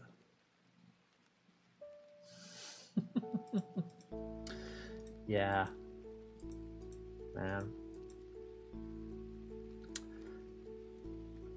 But yeah, part of the reason, like, yeah, I want to play the originals because I want to play an original version or something close to the original version, because I know we played the pixel remasters and the sort of remaster of 8, and the same for 9.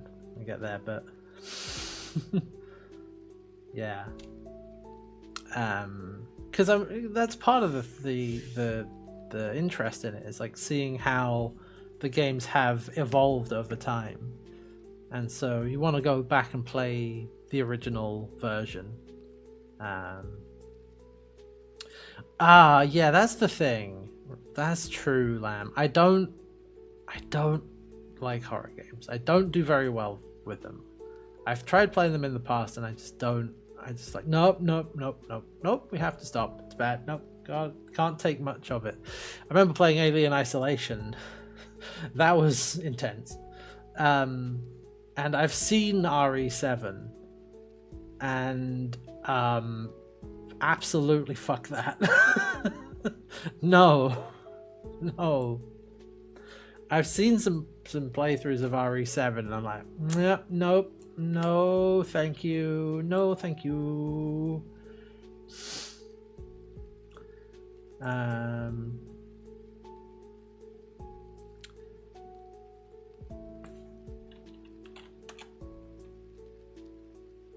yeah. Yeah, Resident Evil 7 Biohazard. And also 8 as well, like Village is kind of, yeah. Yeah. Basically all the first person RE games seem to be like proper horror. You know? That seems to be the sort of delineation. It's like if it's a first person game, they're gonna lean into horror a lot more. If it's a third person game, less so. That seems to be the case for Resident Evil. Yeah. Yeah, I don't know. I don't know about that.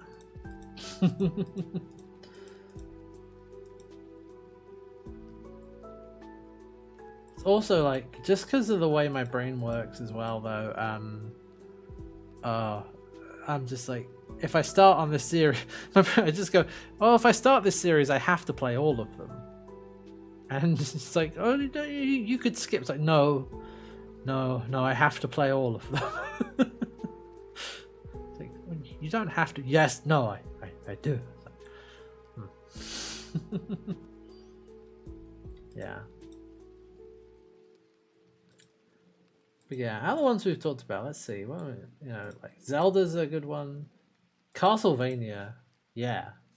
Although, you know, difficult to get some of them.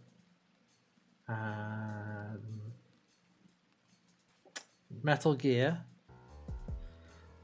Yeah, because they also just recently released the oh yeah, Devil May Cry. Actually, Devil May Cry is a good shout as well.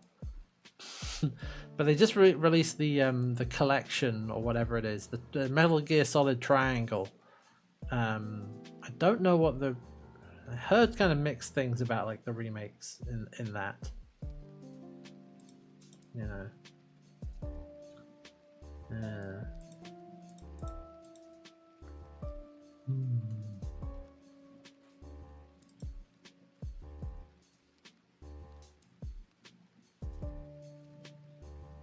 Yeah, Devil May Cry. Yeah. Port collection is very dry ports, pretty much the exact one they put out for PS3. Right. Just available now on PS4. Well, fair enough. Oh yeah, the other one was, oh yes, right. I remember thinking, going back and playing the original God of War games. Because they're in a similar kind of Devil May Cry vibe, yeah. Yeah. Very different. Very different to the the recent ones.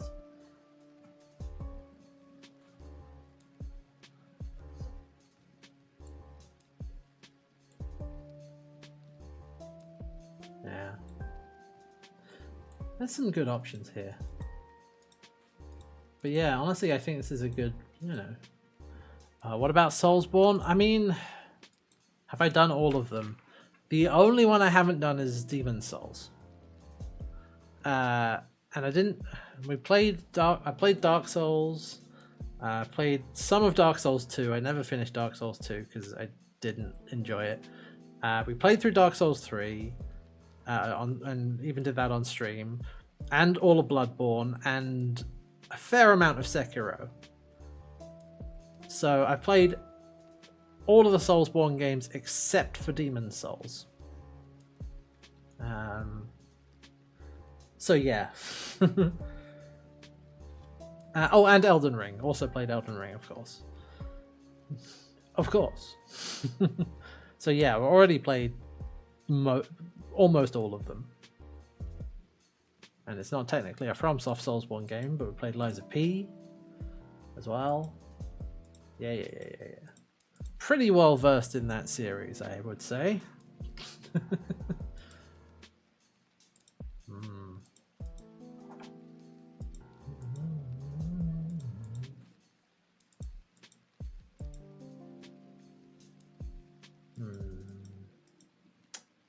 Oh yeah, now I'm just looking like Fire Emblem. There's a series. Weeb Souls. Do you mean Neo? Is that the one you mean Neo gets? NIOH. Not that one? Oh. I thought that was Weeb Souls. Not Sekiro. Because I've played Sekiro. Very anime stylized Vampire Souls. Are we sure it's not? No, Neo is demons and stuff. Oh, Code Vein. Code Vein. Okay. No, I haven't. To the Google machine. I have not played. Oh yes, that I'm just googling it now. That's very anime.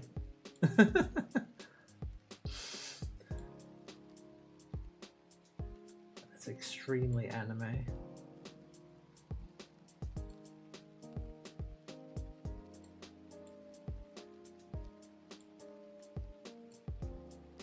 Huh. Not as good, but actually had fun with it. Okay. Yeah.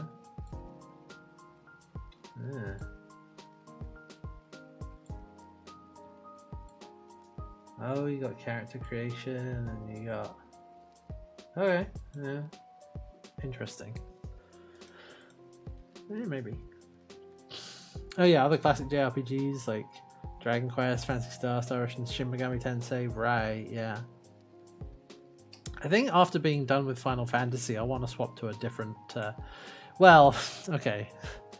God, this just puts it even further. This just puts it even further down the line. If I go like all the way up to 16, then remake, then Chrono Trigger. It's like, what are we looking at now? Like 2026? I don't know. No idea how far down the line that will be.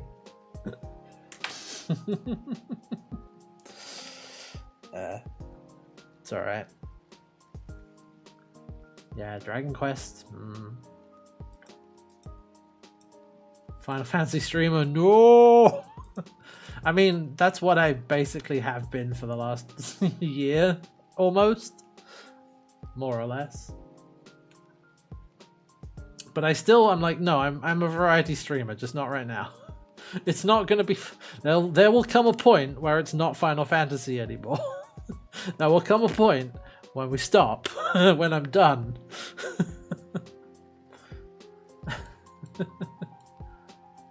Then we'll move on.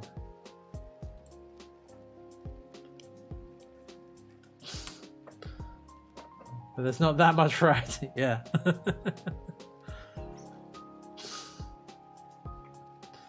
Yeah. It's a variety of Final Fantasy games. Yeah. There you go. But yeah, I think I would want to switch it up once I'm done with, move from RPGs to something else. I don't know. But yeah, I think no, I'll be here forever. Ah.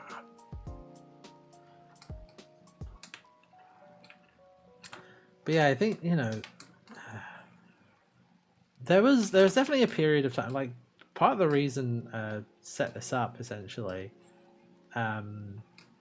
was to help find some sort of identity or to just make it easy, because there was a period of time where it's like I have no idea what I'm going to play next for some time, and there are like big releases of games that come out, but a lot of them I don't care about, I'm not interested in, or I can't play if they're on PS4 or PS5 rather, or they need a beefy PC, which this old thing,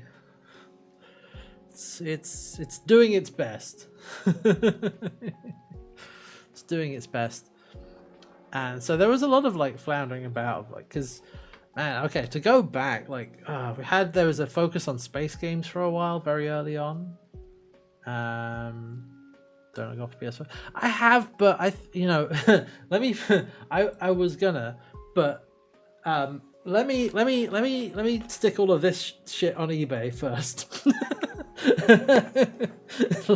let me. I feel like we might get a good chunk of the way there with some of this stuff.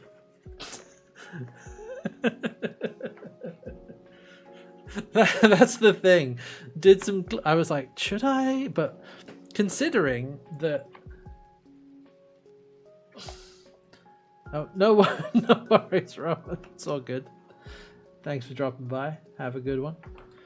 But considering, so this boxed version of Pokemon Sapphire, which has the manual, as you can see here, and the Game Boy Advance manual, and the game, people are I've seen being sold on eBay for like 100, 120 quid. So yeah, that's a good start. Let's get back in there.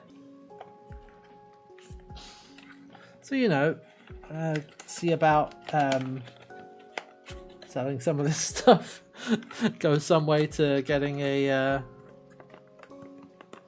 PS5. Yeah. So I think I might go. I'll do that before I put up a donation goal. I'm gonna need to get, like, if we're gonna get to 16, I need to get a PS5 for that. I definitely need to do that.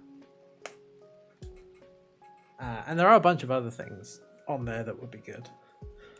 And the remakes, yes, and Demon Souls, actually, since we were just talking about that. Demon Souls remake. Yeah. So if I can do that, then we'll be a good chunk of the way there. Pop on 2. Wait, hold on.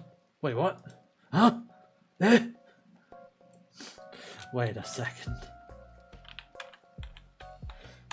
Are people thinking that's gonna happen? Like, is that the rumor? I mean, that's been rumored for a long time. Or Bloodborne PC port when? Yeah, who the hell knows?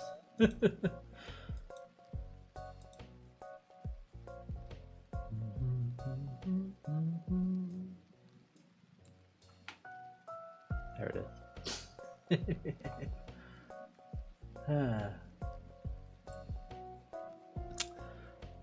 Yeah, remake on the way, which is why it's been completely radio silent. Interesting. So like a remake for PS5. Okay. Yeah. And there is an Elden Ring DLC, but I can get that on PS4. That's all good.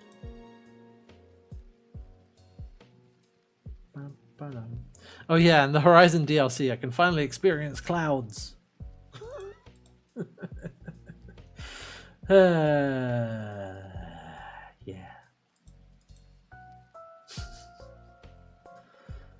Dear. Yeah.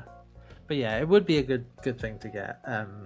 So I'm gonna, I'm not gonna put up a dono goal just yet. I'm gonna sell all my old video games, see what I get out of that. And if I can offload most of this, that probably will be enough for a PS5. So yeah, we'll take these old video games and we'll turn them into new video games through the alchemy of commerce. Yeah. Man. But let me just, I can probably show you. I don't know how well this will work. Let me just wheel this over.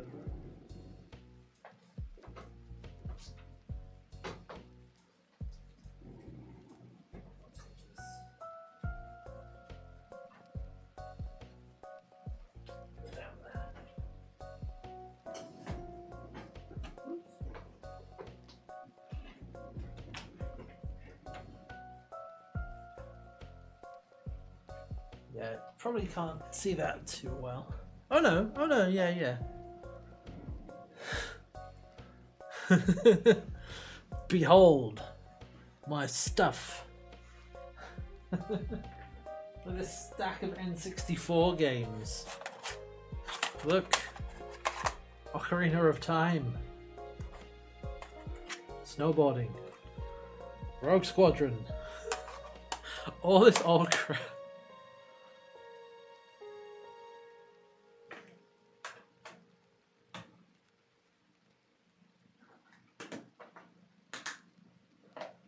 A box. I even look, the box with Banjo-Kazooie, which has the game and the manual. Look at this. Boxed Banjo-Kazooie. And Turok Rage Wars.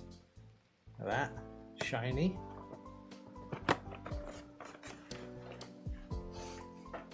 This is all languishing in the bottom of like a cupboard or back of some shelves, and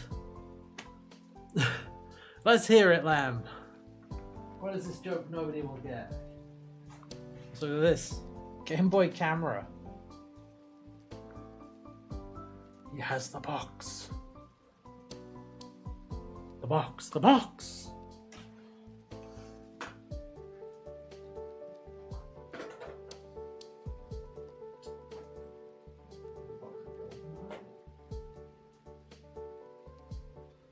Yeah. Oh, it's from a guitar pedal channel on YouTube. Ah. I don't remember this. Anyone remember what this is? This isn't worth very much at all, really, but like, remember what this is?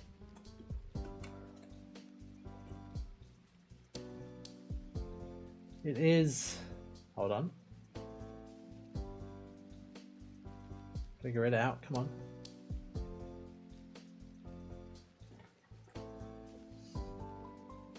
But yeah, this is the GameCube Preview Mini CD for your PC. As you can see, hold on. Is the autofocus not on? Oh no, it is. Yeah, there we go. Put it in your CD-ROM drive. Does not play on a GameCube. Yeah, here it is.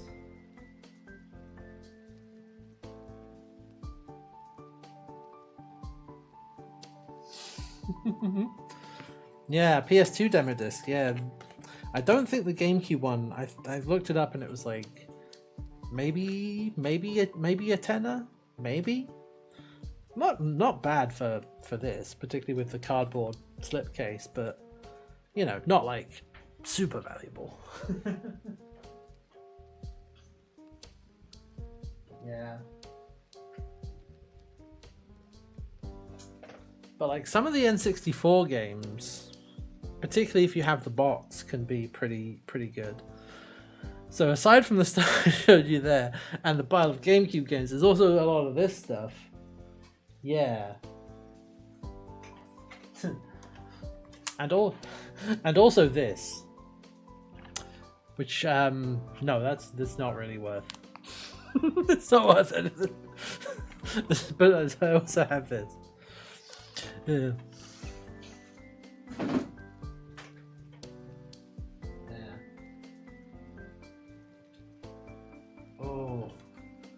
Oh yeah, and look at the state of this old Game Boy Advance. Look at the front. And look at the back. I don't know exactly what happened here, but it wasn't good. And the back covers come off.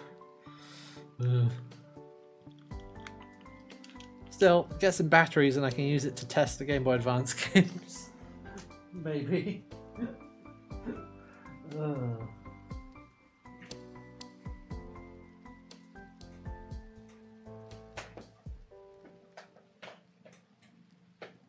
Nowhere, yeah.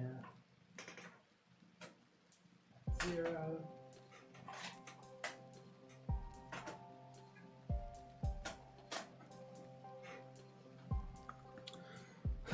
Looks like a job for Retrobrite, yeah.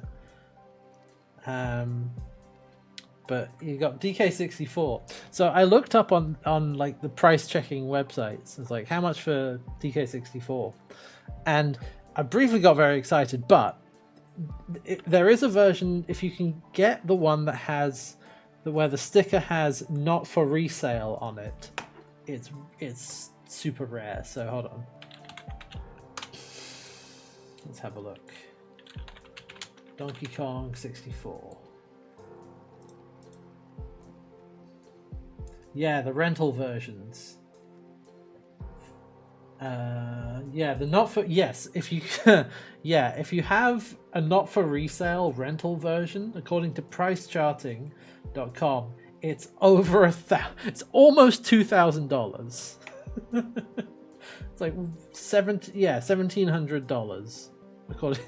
I was briefly like, huh? It's like, no, this is just a normal copy. Just a normal version. Which is still not bad. It's still like 20 or 30 or something like that.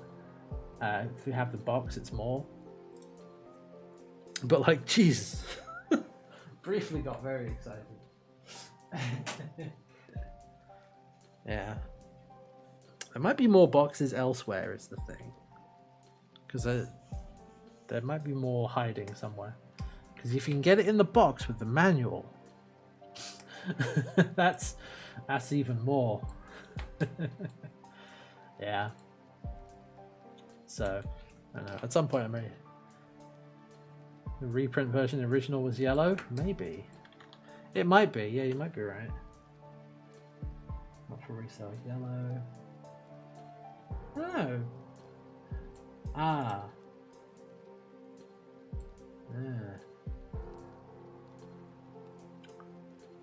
Well, the not for resale. There was not for resale yellow, which goes for about 500.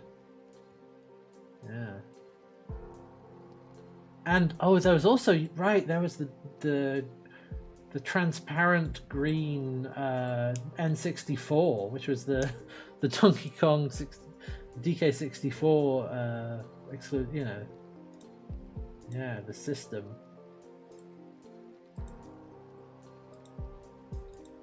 Yeah, but yes, I believe I just have the. I don't know, the box might exist somewhere, but I don't know where that would be because turned this room over and it wasn't in here. It's empty. Yeah. Yeah, golden cartridges for Ocarina of Time. Like, let's have a look. Ocarina of Time. By.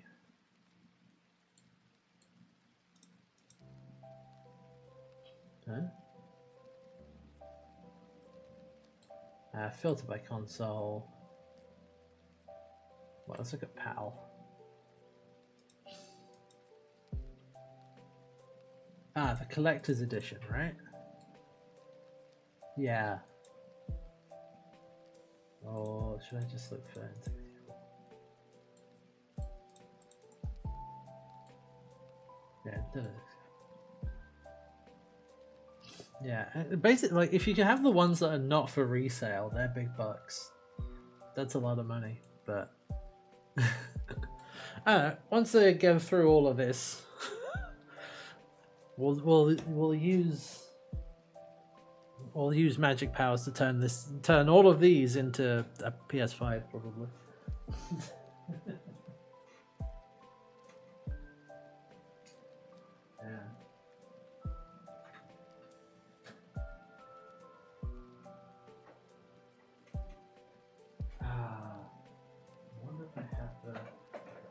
I have the box for the Game Boy camera and the cardboard. The manual might be in that stack of manuals somewhere. But I mean, God, look at this.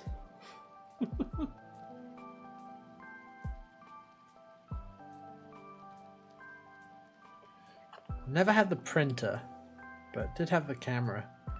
God, I kind of want to just. I should get some batteries. Try and get one of these, the Game Boy Advance or whatever, to work. Just to see what I've still got on there, because I'm sure there's stuff on there still.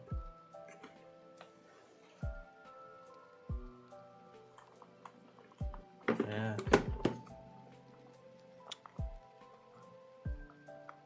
Give it a bit of a tidy up, maybe.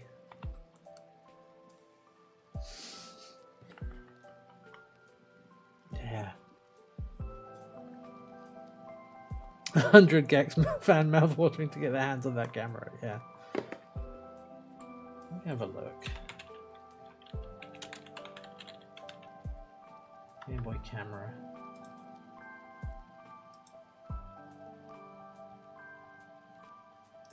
Yeah.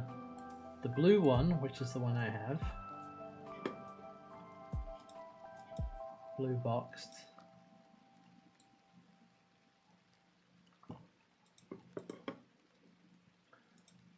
Let's see.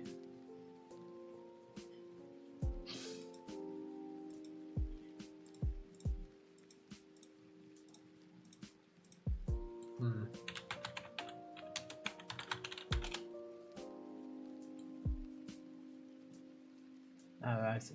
Okay. Yeah, like a Game Boy camera. Hey, you know, it's not bad. It's not bad.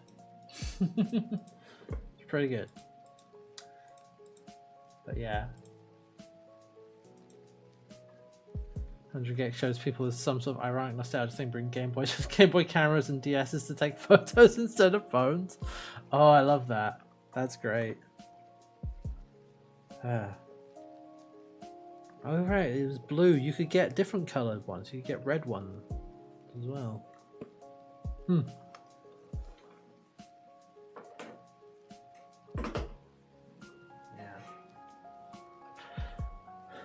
So it's definitely going to be worth my time to, you know, I sort of pulled out a lot of this stuff and assembled some of the more, you know, ones like this. But it's definitely gonna be worth my time to try and, you know, put all these things together. It's wild, actually. I think. Well, I haven't tested the cartridge to see if it works. It probably doesn't. The battery's probably dead, but you never know. But it's wild to think. I think like this might be like the biggest ticket item out of all of this, which is crazy. Yeah.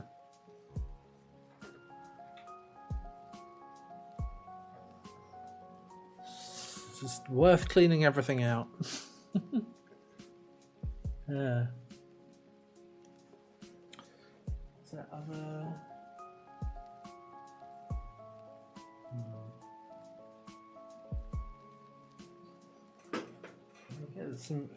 Some odd things, like this is just a Nintendo DS lanyard. Look at that.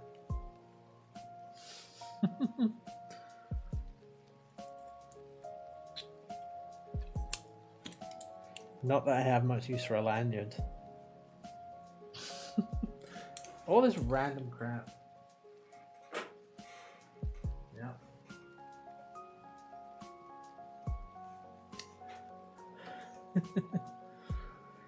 Yeah, the only ones I want to keep, like I said, like really is Pokemon Blue.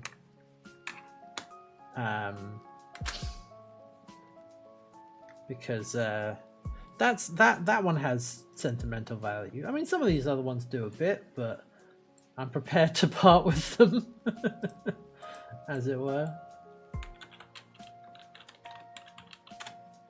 Oh, PS2, various rare survival horror games. Right. Yeah. Didn't sell outside Japan. That makes sense.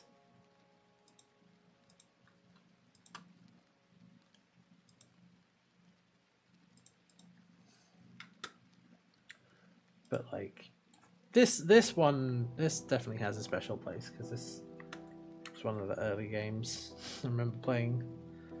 I don't know. I also remember my I think it has like a Mewtwo and a Mew in it because a friend of mine did something to their cartridge where they were, I forget what they did, but they got like 6 Mews and traded them out to people back at school, you know, way back when you had to physically connect Game Boys with a transfer cable to transfer Pokemon. You had to plug the Game Boys into each other to do that. And there was no backlit screen, so you had to have a screen light peripheral.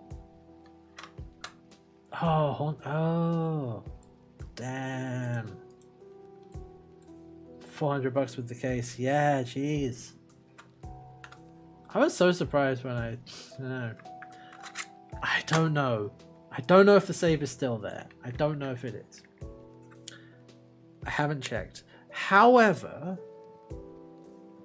there's a good chance it is dead. There's a good chance it is.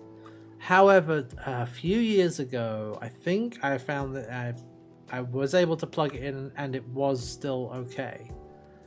But that was a few years ago, so I don't know if... I don't know. That's one of the things I want to do is, like, you know, test some of these, see if they still work.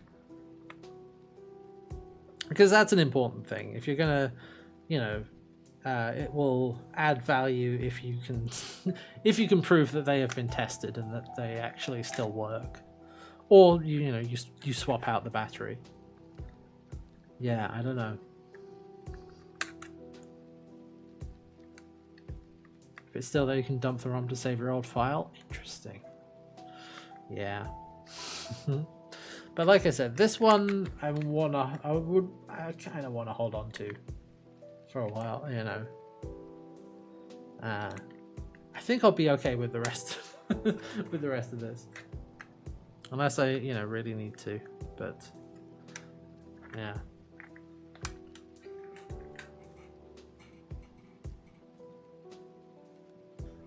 But yeah, let's see. Like, I got my two biggest ticket items: original Animal Crossing, Pokemon Sapphire, and thanks to Friday's cleanup, it is original Animal Crossing with the memory card.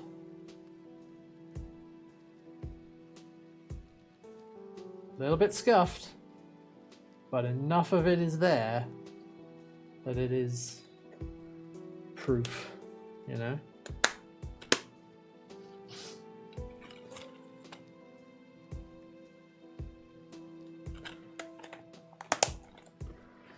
So, you know, that was an interesting clear out.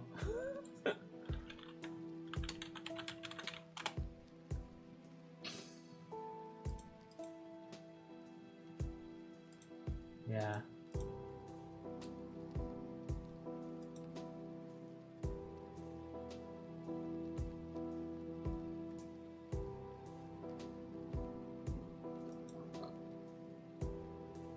And I do still... I mean, I know my save file is still on here. God, I hate to think what happened to that town. Just loaded up and it's Mad Max in there. Tom Nook ruling over a barren wasteland.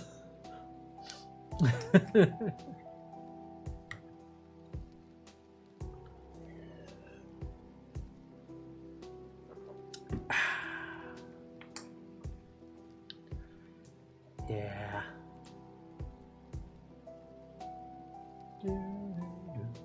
There are a few other places in here that, you know, in the house that I could look for some other bits and pieces.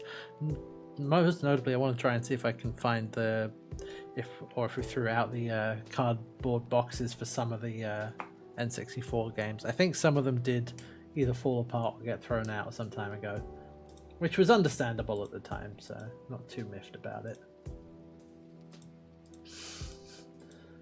But worth taking a look.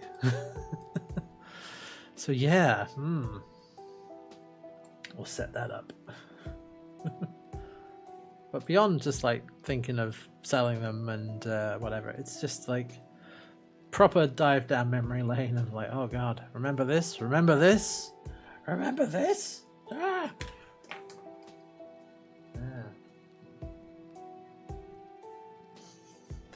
I knew all that hoarding would pay off.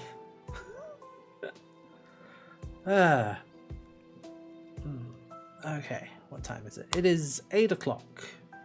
And I've been chatting for 12 hours or so. Oh, taking the Forbidden 4 down to Forbidden 2 for my towns. Nice. Yeah.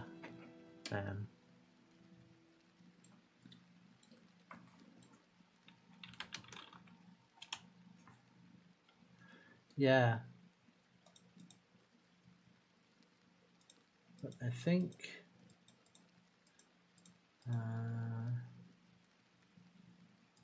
but yes, I think I will probably call it there for tonight. Had a good chat. I expounded some more on Final Fantasy VIII. And what I thought about that. Yeah. Actually, yeah, speaking of Final Fantasy VIII, like all the things I mentioned, I still enjoyed it, you know? I still had a good time, despite itself, really. Despite all the nonsense that I talked about and the, complained about that could have been done better, could have been fixed, could have been this, or the other, whatever. Yeah, still had a good time with that. So yeah, plan for the next little bit. We're going to play Chants of Sennaar starting. I think we might just start that tomorrow. I'll pick that up when I'm done here. And we'll play some Chants of Sennaar starting tomorrow, which is going to be a language-based puzzle game. So yeah, looking forward to that. Yeah, should be a good time. I'm going to go get some food. But yeah, I wanted to do a hangout and chat stream today so I could talk more about Final Fantasy VIII, because we didn't get enough time at the end of the stream last week. But yeah, that is all done. The VODs are all up, which means the Final Fantasy VIII playlist is now complete. You can go and there is a playlist for Final Fantasy VIII on the YouTube channel. There is like there's just a retro gauntlet. There's a Final Fantasy playlist which is a playlist of all the Final Fantasy games on it, but I've tried to separate. I probably should go and do the other ones as well, but I've got 6, 7, and 8 in their own playlist. But now the 8 playlist is complete. Yes. Anyway, yeah, I'll be back tomorrow at the usual time. After this week, we'll be back synced up with daylight savings and everything.